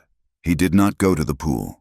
He went to the great, flat stone that stood at the head of the well, the one the grandmothers had used for grinding corn, the one that was now warm in the first sun. He folded the cloak, his hands precise. He placed it on the stone, a dark, heavy offering. Then he walked away. He did not go back to the ridge. He walked 30 paces to the base of the cliff and sat. his back to her, his rifle across his knees. He faced the valley pass. He faced the danger. He had given her his armor, and now he would be her shield. The song died in Ellie's throat. She had heard something, a whisper, a footfall. She froze, the water suddenly cold, the fear rushing back in, a sickening tide. "Who is there?" she whispered, her voice a croak. Silence. Then she saw it, on the great stone, a dark, folded shape that had not been there before. Her clothes were a muddy pile 10 feet away. The stone with the cloak was closer. She moved, her heart in her throat, covering herself with her hands. She reached the stone, her eyes darting to the cliffs, the rocks. She saw him. He was sitting, his back to her. He was absolutely still. He was watching the pass. He was guarding her. She let out a breath, a shaky, unsteady sound. She looked at the cloak. It was his, the one he had worn in the storm, the one he had slept in. It was his protection. Slowly, her hands trembling, she reached for it. She did not take her own clothes. She took his. She lifted the heavy wool. It was warm from his body, and it smelled of juniper smoke and sage and him. She wrapped it around herself. It was huge. It enveloped her, a heavy, safe, comforting darkness. It was the most profound gesture of trust she had ever known. She clutched it at her throat and walked toward him, her bare feet silent on the damp earth. "Ashki," she said, her voice soft. He did not startle. He turned his head, slowly. He looked at her. He saw her, small and pale, swallowed by his cloak. His face was bare. He had lost his shirt, his armor. His eyes were unguarded, and in them she saw not suspicion, not desire, but a deep, clear respect that made her want to weep. He did not say he was sorry. She did not say thank you. The cloak had said it all. "You should not be alone," he said, his voice a low rumble. "I am not," she replied, her voice steady. She met his gaze. "I am safe." He nodded. Once. He turned his eyes back to the pass. She sat, not next to him, but near him, drawing her knees up under the cloak, feeling the sun's warmth on her face. They sat in silence for a long time. The valley was waking up. "They are coming today," she said. It was not a question. "Yes," he said. "I am afraid." She whispered. He turned to her. "I am also afraid." His honesty was a greater comfort than any lie. "What are we fighting for? Ashki, we have the box, we have the maps, but they have the guns. What is this for?" He looked at the valley, at the smoke from the hogans, at the water glistening on the rocks. "A home," he said. "It is not the land, it is not the water. It is the morning. It is the right to wake up and see the sun. It is the right to have your children be clean in the water. It is the right to be free," she said, echoing the word he had used before. "Yes, I have not had a home since my mother died," she said, her voice thick. "I have just been moving, trying to be useful. I think I was just trying to find a place to stop." "This is a good place to stop," he said. "A good place to stand." She looked at him, at his strong profile, at the lines of exhaustion and worry around his eyes. She saw the man who had run for the child, the man who had led them through the flood, the man who had given her his cloak. "We will protect this place," she said, her voice clear and strong. It was not a question. It was a vow. He turned his gaze from the pass and looked at her, his eyes searching her face. "We will protect this place," he repeated. "And we will protect each other." The words settled between them, as solid and real as the rock they sat on. A promise, an alliance, and in that moment, something shifted. The air, the light. Ashki's head snapped up. He was no longer the man at her side. He was the warrior. He rose to his feet in one fluid motion, pulling her up with him. "What?" she said, her heart leaping. He put his hand on her arm. "Listen." She held her breath. The valley was silent. No, not silent. The birds had stopped singing. And then she heard it. It was not the wind. It was not cattle. It was the steady, rhythmic clink, clink, clink of iron horseshoes on rock. Not a panicked pursuit, not a disorganized posse. This was the sound of many horses, moving at a measured, confident, terrifying walk. They were in the valley. "Go," Ashki said, his voice a blade. "Go to the doctor. Go to your people. Now, Ellie." He pushed her toward the Hogans, the first rider, a man in a black duster, his rifle balanced on his saddle, emerged from the mouth of the pass. He was followed by another, and another. The Tucson Three, and the 10 men Baron Colton had sent with them. They had arrived. The horsemen did not stop at the pass. They flowed into the valley. A dozen men, their movements economical, their faces hidden by dust and shadow. They were not the disorganized posse from Red Butte. These were wolves. 3 men detached from the group, their movements like a drill. They fanned out, dismounted, and climbed, taking up positions on the rocky ridges that formed the valley's western rim. They carried long rifles, snipers, the remaining 9, led by a man in a black coat who sat on his horse as if he were part of it, walked their mount steadily toward the well. Behind them, his face a pale, sweating mask of malice, rode the Indian agent, and at his side, looking pleased and powerful, was the red-bearded man. "Ashki," Ellie breathed, clutching the heavy cloak around her. "Go," he said, his voice a low command. He was not looking at her. He was counting. "Get to the doctor, now!" He pushed her toward the Hogans, a small cluster of earth and wood that now seemed impossibly fragile. Ellie ran, her bare feet slipping on the damp earth. Dr. Stone and Manuel were already there, their faces grim, their own rifles in hand. The dying families, 3 men and a handful of women and children, were gathering their small flock of sheep. "They are here," Ellie panted. "We see them," Dr. Stone said. He pointed. "Manuel, the trough, just as we planned. A heavy wooden water trough, used for the livestock, lay on its side, a solid, if small, piece of cover." Manuel and the doctor ran to it, stacking saddle blankets behind it. The 3 dying men looked at Ashki as he sprinted toward them. He carried the rifle he had taken from the fort. He spoke in their language, his voice rapid but calm. The men nodded. They grabbed their own, older weapons. Ashki turned to the women. "The Red Gap," he said, pointing to a narrow, hidden canyon. "Take the sheep. Take the children. Go now.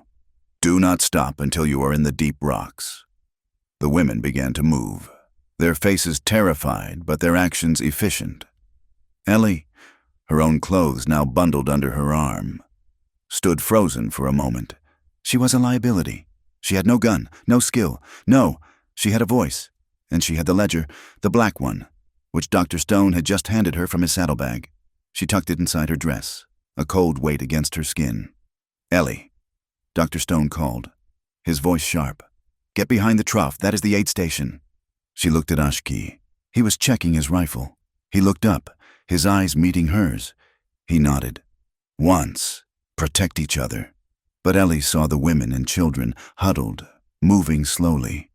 The men in black were forming a line, their rifles ready. They were 50 yards away. The snipers on the ridge were perfectly placed. "They will be shot in the back," Ellie whispered. She looked at Ashki. He was wearing the woven map from Grandmother Say, but his original sash, the one his grandmother had made, the one of his ancestors, lay on a saddle. She grabbed it. It was bright, the patterns of sky and water vivid in the morning light. "Ellie, no!" Dr. Stone roared. She ignored him. She ran out, not toward the trough, but into the open ground between the killers and the fleeing women. She held the sash high, like a flag. "Stop!" she screamed, her voice cracking. "Stop! There are women! There are children!" The man in the black coat raised his hand. His men stopped. He was one of the 3 from Tucson. His face was a sun-baked ruin, his eyes as dead as a snake's. "Well," he said, his voice a dry rasp. "Look at that, a white woman." He looked past her, at the rocks, at the well. "Baron Colton said we would find a man here, a Navajo named Ashki." Said he was worth $1,000. His eyes scanned the small group of defenders. He did not say we would find a battle. We do not want a battle, Ellie cried. The sash held high. We want peace. This is our home. This, the red-bearded man spat, riding forward, is railroad property. And you, Missy, are a thief and an accomplice to murder. She is a federal hostage, the Indian agent declared, puffing out his chest. Grab her, she is the one sees her. Two of the hired guns started to move their horses forward. A single shot cracked from the rocks. It was not from the snipers. It was from Ashkee. The bullet did not hit a man. It hit the ground in front of the lead horse, sending up a spray of rock chips. The horse reared, screaming. So be it, the man in the black coat said. He had no emotion in his voice. He simply raised his rifle and fired. The world exploded. The air filled with the deafening, rolling thunder of repeating rifles. The snipers on the ridge opened up, their heavy-caliber shots smashing into the Hogans, splintering the trough. Get down, Manuel roared, pulling Ellie behind the wooden shield just as a bullet ripped through the air where she had been standing. Ashkee and the three Dine men were gone, vanished into the honeycomb rocks at the base of the cliff. A warren of stone and shadow. Their answering fire was sparse, but precise.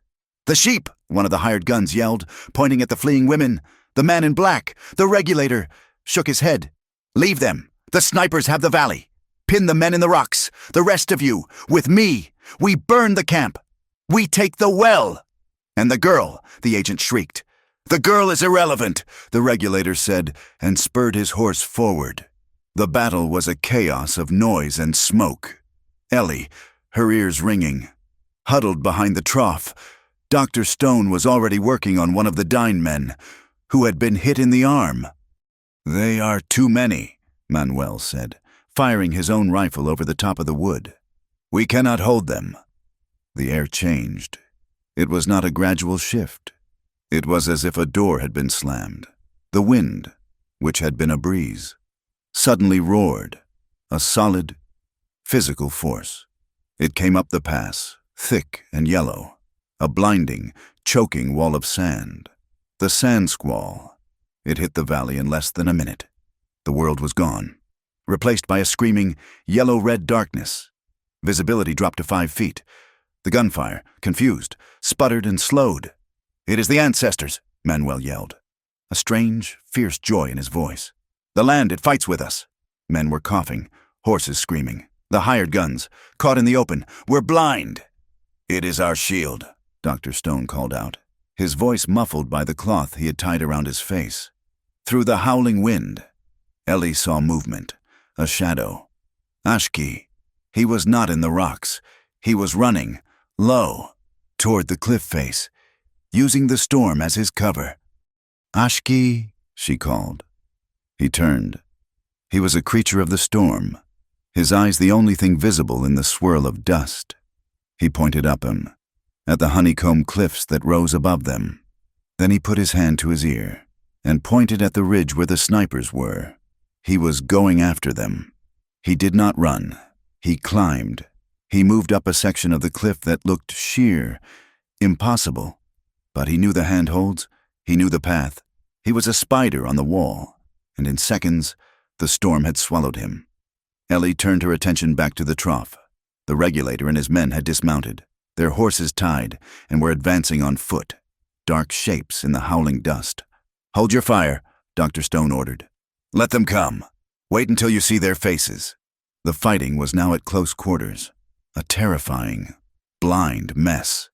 And then Ellie saw her target, the Indian agent. He was not a fighter. He was huddled behind a large wagon, one that had brought the killers. He was terrified of the bullets, but he was more terrified of the storm. He was shouting, but no one could hear him, and around him, cowering behind the same wagon, were 3 men from Red Butte, settlers, men Ellie recognized, who had come out with the posse to watch the fun, and were now trapped, caught between the killers and the storm. This was her chance. Doctor, she said, her voice hard. Cover me. What, Ellie? Stay down. She did not listen. She clutched the heavy black ledger. She kept Ashki's sash, his grandmother's. In her other hand, she ran, low, from the trough to the wagon, a 30-yard dash through a world of screaming wind and occasional, terrifying flashes of gunfire. She fell at the feet of the 3 settlers, who stared at her as if she were a ghost. "Miss Whitcomb!" one of them gasped. "He lied!" Ellie screamed over the wind, her throat raw with grit. "He lied to all of us!" She pointed at the cowering agent. "He is a thief!" "What is this?" the agent shrieked, his eyes wide with panic. "She is mad!" Ellie scrambled to her feet. She held up the black ledger. "This is Baron Colton's paybook, the one I took from his fort." She opened it, the wind tearing at the pages. "Listen, listen to what your town is dying for." She began to read, her voice a raw, powerful scream against the storm. "To the Indian agent, for new maps, $500. The settler's eyes went wide. The agent made a grab for the book. "For the Tucson 3, to clear the valley, $3,000. "Lies," the agent screamed. "For the red-bearded man, for starting the fire at the livery, $100. The 3 settlers stared, their faces a mask of horror. He burned the livery," one whispered. "My horse was in there." "He is paying them all to kill us, to steal the water," Ellie shouted. "This is not a posse, this is a private army, and we are in the way." The sound of the gunfire from the rocks had changed. It was more sporadic, but it was coming from a different place. Ashki, high above, in the swirl of dust. Ashki had reached the first sniper's nest. The man, blinded by the storm, was trying to clean his rifle, his back to the cliff. Ashki did not use his knife. He used the heavy stock of his own rifle. A single, hard blow. The man crumpled. Ashki took his rifle and his ammunition and moved on. The storm was his ally. He moved along the ridge, a ghost in the chaos, firing from one position, then another, making his small, 4-man team sound like 20. He had locked their guns, the hired killers, on the ground, were now taking fire from above and in front. They were confused, their professional calm broken. Down in the valley, the red-bearded man, furious at the chaos, saw Ellie. He saw the ledger. He saw the settlers, who were now looking at him with murder in their eyes. "She is the one," he roared, raising his rifle. "She is the witch," he fired. He did not hit Ellie.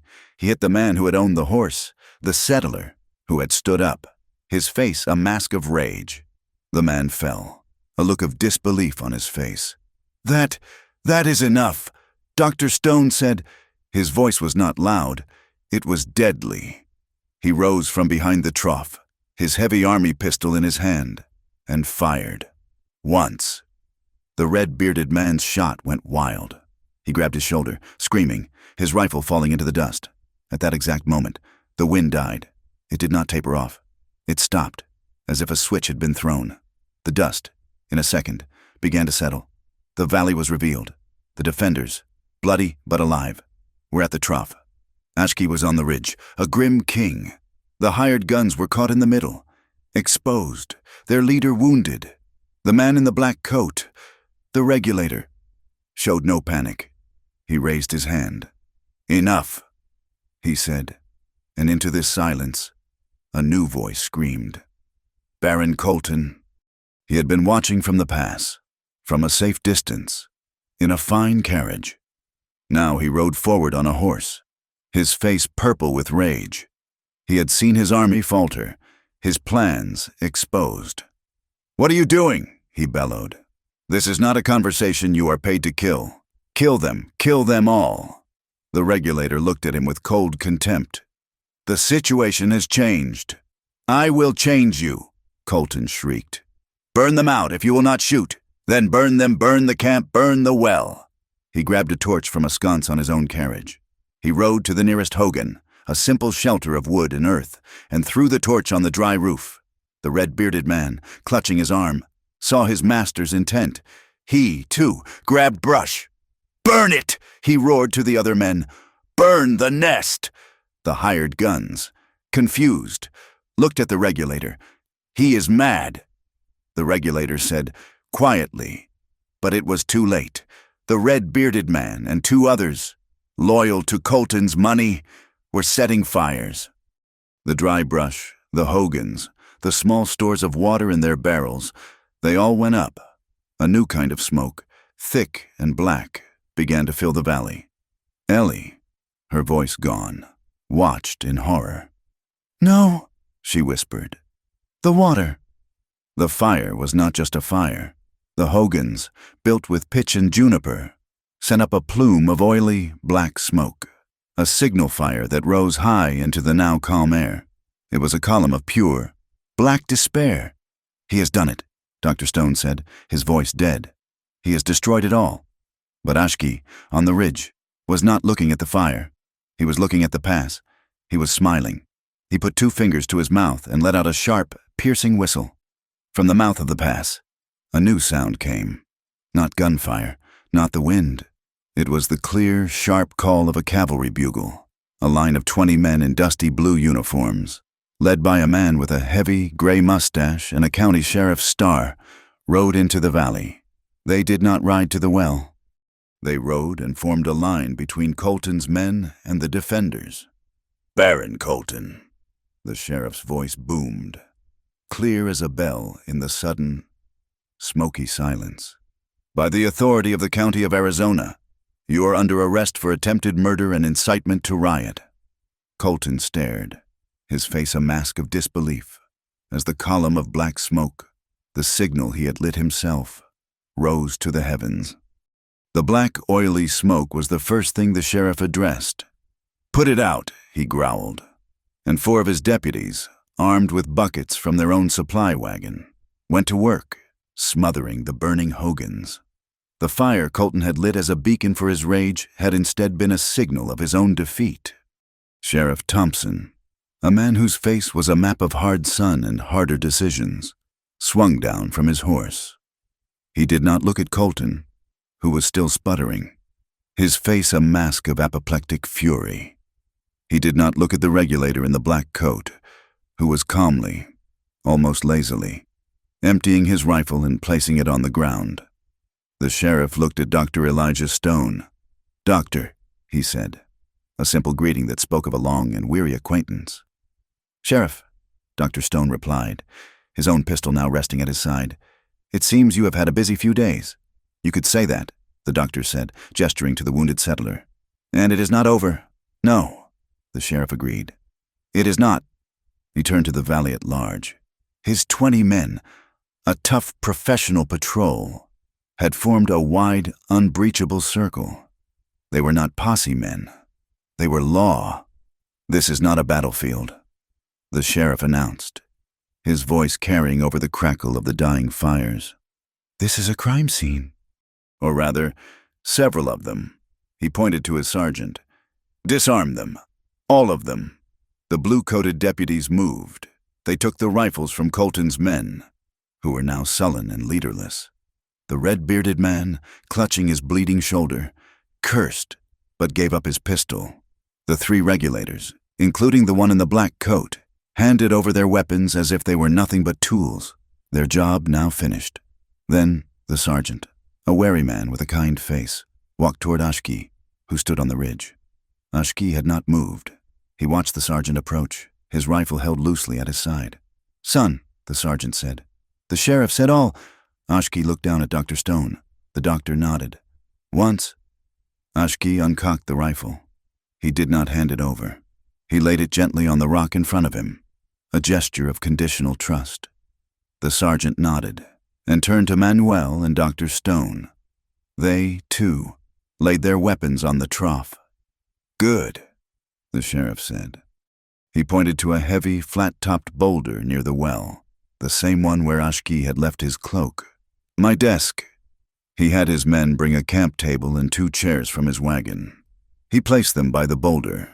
"This is now a temporary hearing of the Arizona Territorial Court, by authority of my office, to prevent further bloodshed." He unstrapped a furled object from his saddle. It was a territorial flag, the stars and stripes on a field of blue. He draped it over the table. Then he looked at Ashki. "I am told there is another law in this valley, the one of the water." Ashki said nothing. He unhooked the woven sash from Grandmother Tse from his waist. It was the map of the water's memory. He walked down from the ridge, his face impassive. He did not go to the sheriff. He went to the boulder, the one that was his people's, and he laid the woven map upon it. The two symbols sat 5 feet apart, the flag and the sash, paper law and earth law. "I see," the sheriff said. He nodded, satisfied. "Let us begin." He sat, pulling a ledger from his own bag. "We will have testimony, and we will have truth. Who speaks first for the dead?" The settler whose friend had been shot by the red-bearded man stepped forward, his face white with shock and rage. He shot him," the man stammered, pointing. "He shot Charlie. We just came to see. Colton said it was a show. And that bastard," he pointed at the red-bearded man. "He burned my stable. She said he did. She read it from the book." "What book?" the sheriff asked. Ellie stepped forward. Her hair was a wild, dusty mat. She was still wrapped in Ashke's cloak, her own clothes bundled beneath. She looked less like a teacher and more like a prophetess. She held the black metal box. "This book, Sheriff," she said, her voice a raw whisper. Baron Colton, who had been held by 2 deputies, lunged. "That is mine stolen property. She is a thief." "Silence him," the sheriff said, not even looking up. A deputy put a very large, very dirty hand over Colton's mouth. "Go on, Miss Whitcomb." Ellie, her hands shaking, opened the box. She presented the ledger. She presented the letters. "It is all here, Sheriff. The payments to the agent, the orders from the railroad, the hiring of these regulators, and," her voice broke, "the payment to set the fire." The sheriff took the ledger.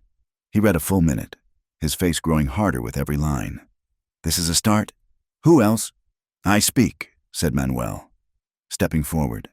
He pointed at the Indian agent, who was now sweating so hard his shirt was plastered to his skin. "That man, he holds a meeting. He says the Dane, they attack. He says they pull the stakes. He lies.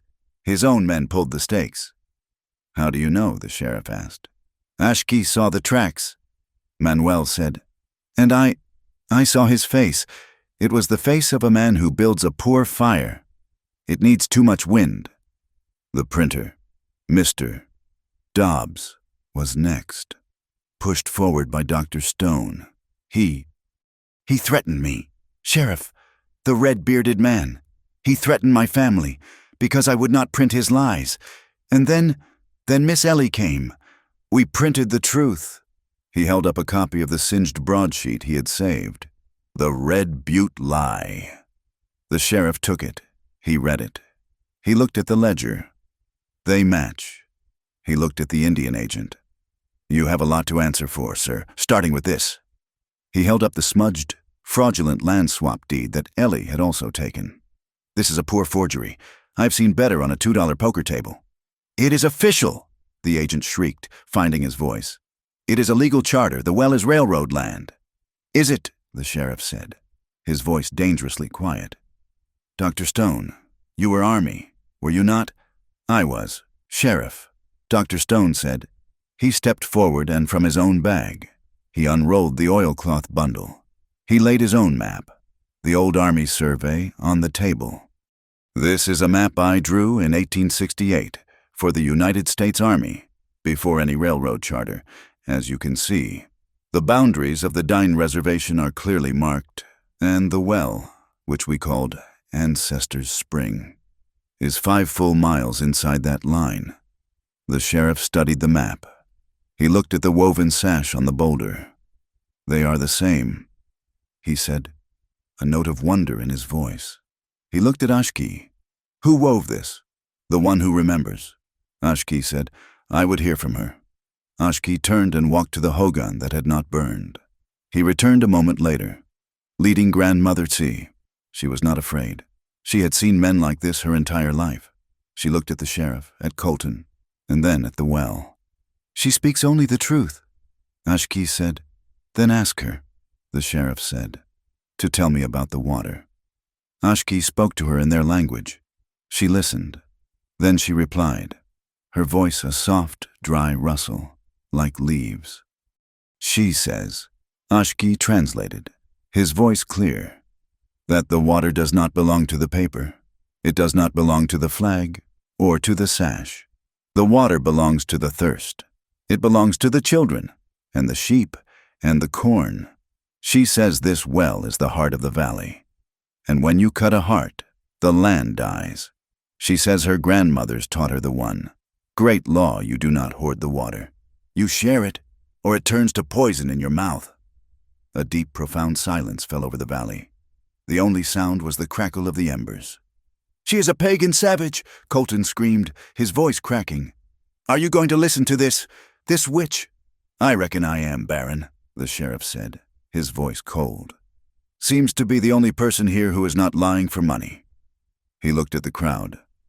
Is there anyone else? I will speak. A woman said. It was the settler mother, the one whose child Ashki had saved from the stampede. She had come with the sheriff, as a witness.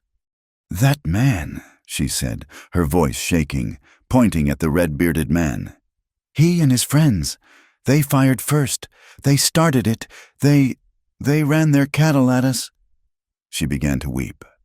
My baby, she fell, and she turned and pointed, with a trembling finger, at Ashki.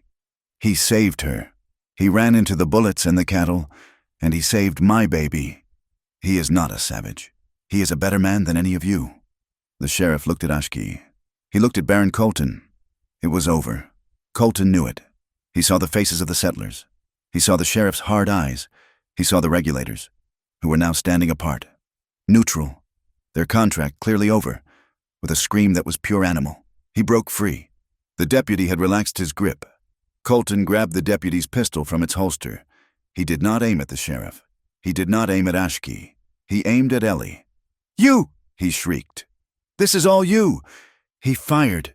Ashki moved. He was not a man. He was a hawk.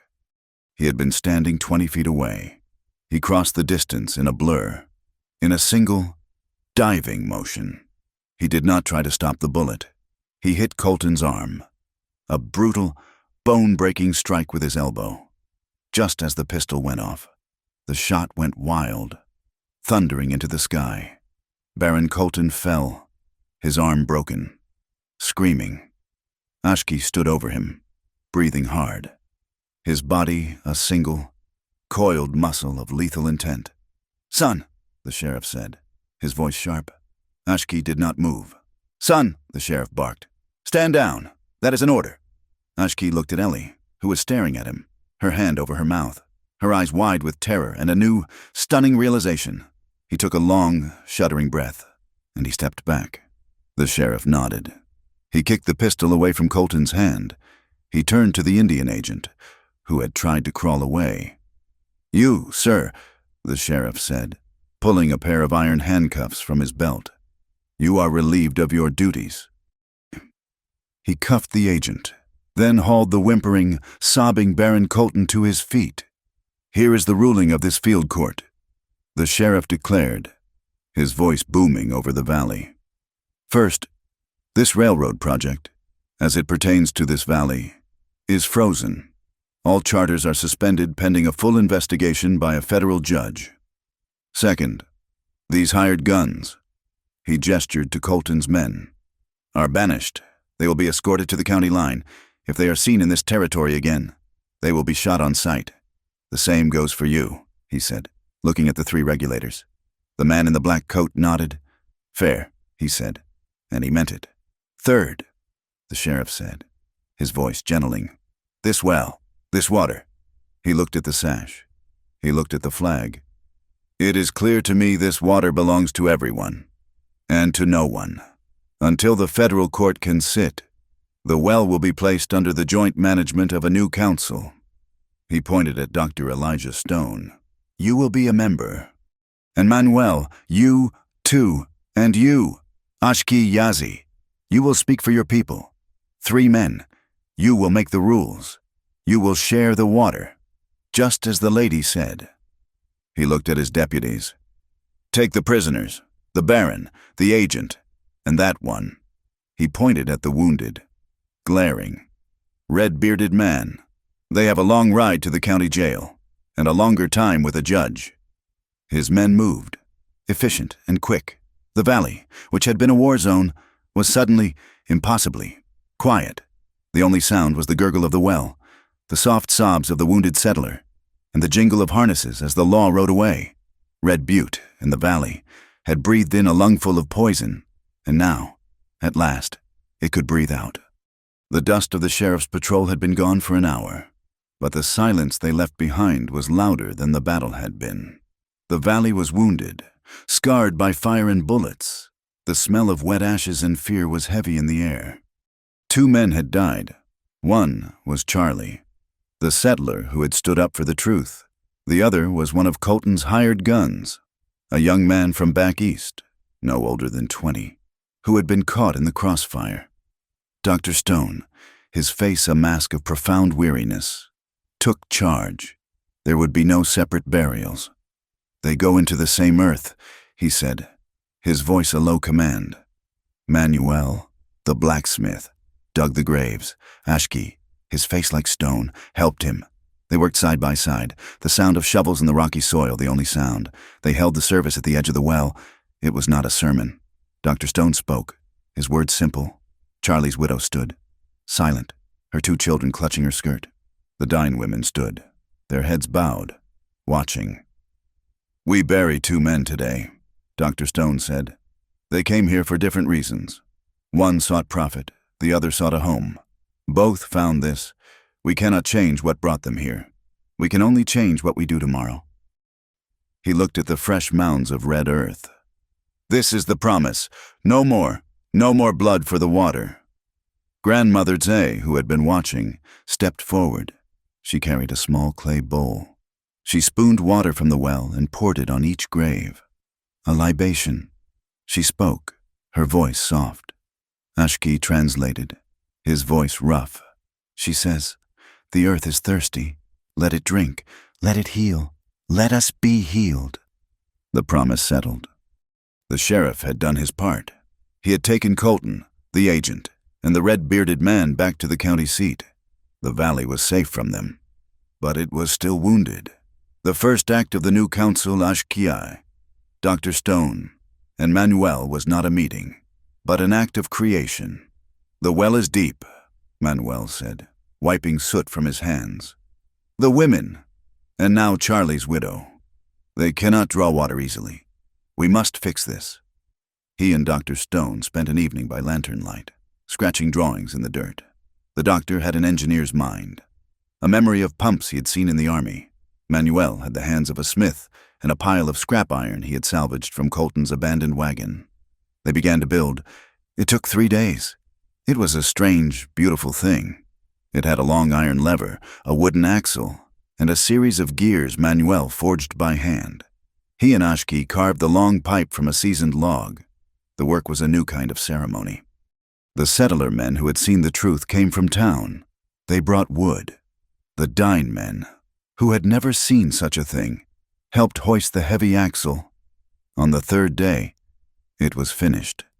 The children, Dine and settler, gathered.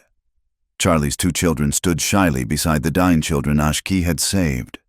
"Go on," Manuel said, his voice gentle, gesturing to the lever. The children, a small, laughing group, grabbed the handle. It was heavy, but with all of them, they pushed it down. There was a clank, a groan, a heavy, rhythmic thunk, thunk, thunk, and then it came. A stream of pure, cold, clean water gushed from the spout, splashing into a new stone basin. It was not a trickle. It was a song. The children shrieked with delight, splashing their faces, their hands. The sound of water given freely washed the memory of the fire away. Ellie watched, her heart so full it ached. She, too, had started her work. The day after the burial, she had taken a piece of cured deerskin and a bit of charcoal. She had found a flat, shady spot beneath the high cliffs, and she had begun. Her first students were the Dine children. She taught them the shapes of the letters. A, B, They taught her the words for rock and sky. On the fourth day, Charlie's widow, her face pale but her back straight, walked into the valley. She was not alone. 3 other women from Red Butte were with her, the ones whose husbands had also seen the truth at the field trial. They walked past the new pump. They walked to Ellie's school. Ellie stood, her heart in her throat. This was the moment. Had anything really changed? The women did not speak. Their faces were marked by shame and a new, fragile hope. Charlie's widow held a large, cloth-wrapped bundle. She stepped forward. She looked at Ellie. Then she looked at the dying women, who were watching, their faces guarded. The widow held out the bundle. She offered it, not to Ellie, but to Grandmother T. Grandmother T looked at her for a long moment, then accepted the offering. She unwrapped the cloth. Inside was bread, 4 large, steaming, fresh loaves. The women from the town, they had been up all night, baking. It was the only thing they knew how to do. It was their apology. It was their first step. Grandmother T broke off a piece, smelled it, and ate it. She nodded. She broke another piece and handed it to one of the dying children. The tension broke. The women from the town began to cry. Soft, exhausted tears. The dying women moved forward. They did not hug. They did not speak English. They just stood with them and took the bread. Ellie turned back to her leather canvas. Her eyes blurred. She added a new word to her lesson. She wrote S. She wrote H. She wrote A, R, E. While Ellie taught, Ashki worked. He was a guardian. He led the patrols. The sheriff had banished Colton's men, but one had been left behind. He was a boy, no more than 17, with terrified eyes and a bad cough. He had been found hiding in the ruined livery, too sick and too scared to follow the others. He approached Ashki at the well, his hands shaking. He had no gun. I can work, the boy whispered, coughing. I was paid. I did not shoot at the end. I can groom horses. I can fix things. Ashki looked at him. He saw not an enemy, but another victim. Your gun, Ashki said. I lost it, the boy said. Ashki stared at him, and the boy's gaze fell. He reached into his boot and pulled out a small, cheap pistol. He held it out, but first. I have no one to ride to, the boy said, his voice breaking. Ashki took the pistol. He did not say, "You are forgiven." He said, "The horses need water. The traps must be cleared. The land is wounded." Traps, the boy asked. Colton's men, they set snares. For the animals, to stop us. Ashkai said he led a new kind of patrol. The boy, whose name was Sam, rode with him, and with Manuel. They spent a week, not watching for men, but for the land. They found the cruel wire snares, the small rock falls designed to lame a horse. They cleared the paths. On the last day, they stood on the ridge, looking down. A small herd of deer, hesitant, then brave, came down the newly cleared path. They came to the well, their ancient migration route restored. Sam, the boy, watched, his face scrubbed clean. I ain't never seen that before, he whispered. This is what it is for, Ashkay said, and he handed the boy a shovel, not a gun. Back in Red Butte, the town was holding its own meeting. The print shop, not the saloon, was the new town hall. Dr. Stone, Ashki, and Manuel were there, but so were Mr. Dobbs and Charlie's widow, and 2 other ranchers, the new official water council. The sheriff had sent word the federal judge would arrive in 2 months. Until then, the council's word was law. They wrote the rules. They were simple. 1, the water is for all. 2, in times of drought, life comes first. People, then animals, then crops. 3, no man may build a dam. No man may poison the source. Mr. Dobbs printed the rules on a large broadsheet, and they nailed it to the front of the saloon. The new law, posted for all to see. The days found their own rhythm. The rhythm of work, the rhythm of healing. Ashki and Ellie, they were the center of this new world, but they were rarely alone. Their relationship was not forged in loud vows or stolen kisses. It was forged in the quiet spaces between the work It was in the night. He would be on watch, sitting on the ridge, a silent guardian. She would come, long after the children were asleep. Carrying 2 tin cups of hot herbal tea, she would sit, not close, but near. They would drink, sharing the silence, the vast, starry sky, their only witness. It was in the mending. His shirt had been torn in the fight. She took it. She sat by the fire, her needle flashing. Her hands, which could now write and carry ledgers, were also hands that could heal cloth. He watched her. The simple, domestic act a thing of profound beauty. It was in the school. He stood one afternoon, hidden, watching her. She was teaching the children, Dine and Settler, to write their names in the dust. She laughed, a sound as clear and bright as the water from the pump. They were 2 people who had been defined by their fight. Now, they were learning to be defined by their peace. One evening, after she had brought him the tea, she did not leave. "They are sleeping," she said, her voice soft. "All of them, even the boy, Sam. He is a good worker." Ashki said, "You are a good teacher," she replied. He looked at her, and she met his gaze, her eyes clear in the moonlight. We did it, Ashki," she whispered. "No," he said, setting his cup down. He reached out, not to touch her, but to touch the heavy wool cloak she still wore in the cold night air. His cloak. "We," he said, "are doing it." It was not a vow. It was a fact. It was not a promise of a future, but a statement of their present. It was stronger than any thunder. It was as steady and as vital as the water that sang. Even now, from the new heart of the valley, the trial at the county seat, when it finally happened, was a thing of paper and sharp words, a dry echo of the battle of dust and blood. Sheriff Thompson, Dr. Stone, and Mr. Dobbs rode the 2 days, carrying the black metal box and the army map. Ashki did not go. His place, his testimony, was the valley itself. The news came back a week later, carried by a triumphant Dr. Stone. Baron Colton, his arm in a sling and his arrogance shattered, was found guilty on all counts: fraud, incitement to riot, conspiracy, and attempted murder. His wealth, which had seemed as vast as the desert, was stripped away. He was sentenced to 20 years of hard labor in the territorial prison. The Indian agent, who wept through the entire proceeding, received 10 years for his part in the fraud. The red-bearded man, his shoulder healed but his spirit broken, was given 5 years for the livery fire and the shooting of Charlie. The federal judge, a stern man from back east, had examined the letters, the ledger, and the 2 maps. He had struck his gavel, and the railroad charter was declared void. The land swap deed was burned. The old Army survey map, combined with the testimony, was entered as the new, permanent record. The law, slow and heavy, had finally turned. The ancestors' well and the valley were recognized as protected community land, held in trust under the management of the council. The traditional pathways were to be respected. The law had, at last, bent toward the truth. Red Butte began to change. The change was not loud. It was the sound of hammers.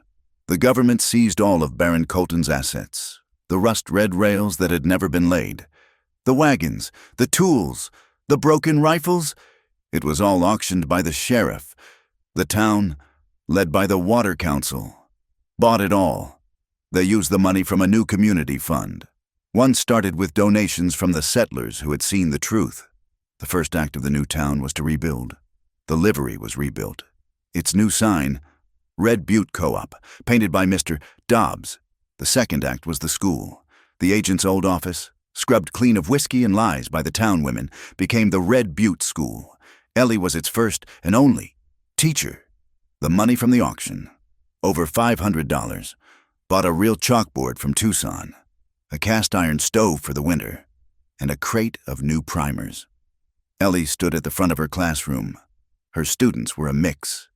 Dine children, who rode in each morning, sat next to the sons and daughters of ranchers.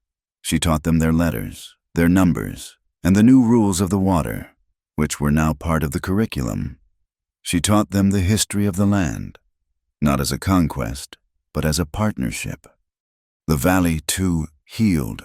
Where the Hogans had burned, a new garden was planted. It was not a garden for corn or squash. It was a healing garden.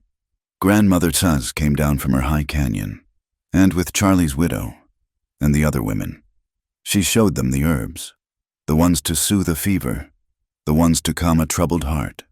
The ground, scarred by fire, now gave forth life, a fragrant, green testament, and near the well, under the shade of a willow, the women set up a great loom. They began to weave. It was a blanket, a massive thing, larger than any sash. The Dine women taught the town women how to spin the wool, how to set the threads. The town women brought new colors, dyes they had ordered from the east. They wove the story of their year. There was a thread of red, for the rock and the fire, a thread of deep blue, for the water, a thread of white, for the sky and the new bread, a thread of brown, for the good earth they now shared. It was a new map, one of all their memories combined. Time flowed on, marked by the seasons. The first anniversary of the Battle of the Well was not a somber day. It was a celebration. They called it the Water Festival. People came from all of Red Butte, and from the ranches beyond. The Dine families brought roasted corn and venison. The town women brought pies and the fresh-baked bread. Ellie moved through the celebration, her heart full. The sound of the pump, thunk, thunk, thunk, was the rhythm of the party as children, laughing, pushed the lever. The sun was a great, golden coin in the west, painting the red cliffs in shades of fire. The air was warm. Ashki stood apart, watching. He was not a warrior today. He was a guardian, a councilman. He watched the children, Dine and Settler, play a game, their voices a single, mixed language. He wore the heavy wool cloak. It was warm. He shrugged, his shoulders moving, and slipped it off, folding it over his arm. He needed to be free. Ellie saw him. She saw the gesture. She saw the man, his back straight, his eyes at peace. She walked to him, her step silent on the soft grass. He turned as she approached, a small, quiet smile touching his lips. She did not speak. She looked at the cloak in his arms, the cloak he had given her, his armor, his shield, when she had been at her most vulnerable. She reached out. Her hands were no longer just a teacher's. They were a woman's. They were strong. She took the cloak from him. He let it go, thinking she would put it aside. She did not. She turned, and she rose on her toes. She lifted the heavy wool. She swung it with a gentle, sure motion around his shoulders. She settled it. She was clothing him. She was protecting him. She was returning his armor, not as a debt, but as a gift. He stood, motionless. He understood. The circle was complete. He had lost his shirt, given his defenses, and in return, she was giving him hers. They were a mutual fortress. He looked down at her. The light was in her hair. He did not speak of love. He did not speak of marriage. He spoke of truth. He reached to his waist. He wore the sash from Grandmother Tzu, the map of the water's memory. He untied it. It was his heritage, his vow, his connection to the earth. He held it out to her, the woven colors dark in the twilight. "This is my path," he said, his voice a low rumble. "It is the land. It is my promise." Ellie looked at the sash. She knew what it was. It was his whole life. Her hand went, not to her heart, but to the satchel she still carried. It was part of her. She reached inside and pulled out the small, leather-bound notebook, the one that had held the first whispers of truth, the record of the lies, the first drafts of justice. It was her memory, her mind, her vow. She held it out to him. "This is my truth," she whispered. "It is my heart." He took the notebook. She took the sash. They did not trade. They exchanged. They did not own. They chose. He took the notebook and tucked it into the pocket of his shirt, over his heart. She took the sash and wrapped it around her own waist, the ancient map settling over her simple dress, binding her to him, to the land, to the future. The silence that fell between them was a vow. The party was ending. The golden light had faded to a deep, bruised purple. The last of the families was packing up. The well, its work done for the day, was quiet. The pump was still, but the water, deep in the earth, made a low, gurgling sound. The well was singing in the quiet. One small child, Charlie's son, sat near the new schoolhouse bell, which hung from a wooden frame. He was not playing. He was practicing. He held one of the new primers, his small finger tracing the words in the dusk. He read aloud, his voice small but clear, floating over the cooling desert. Water, he read, sounding out the hard word. Water is life when we share it. Thank you for listening to this story.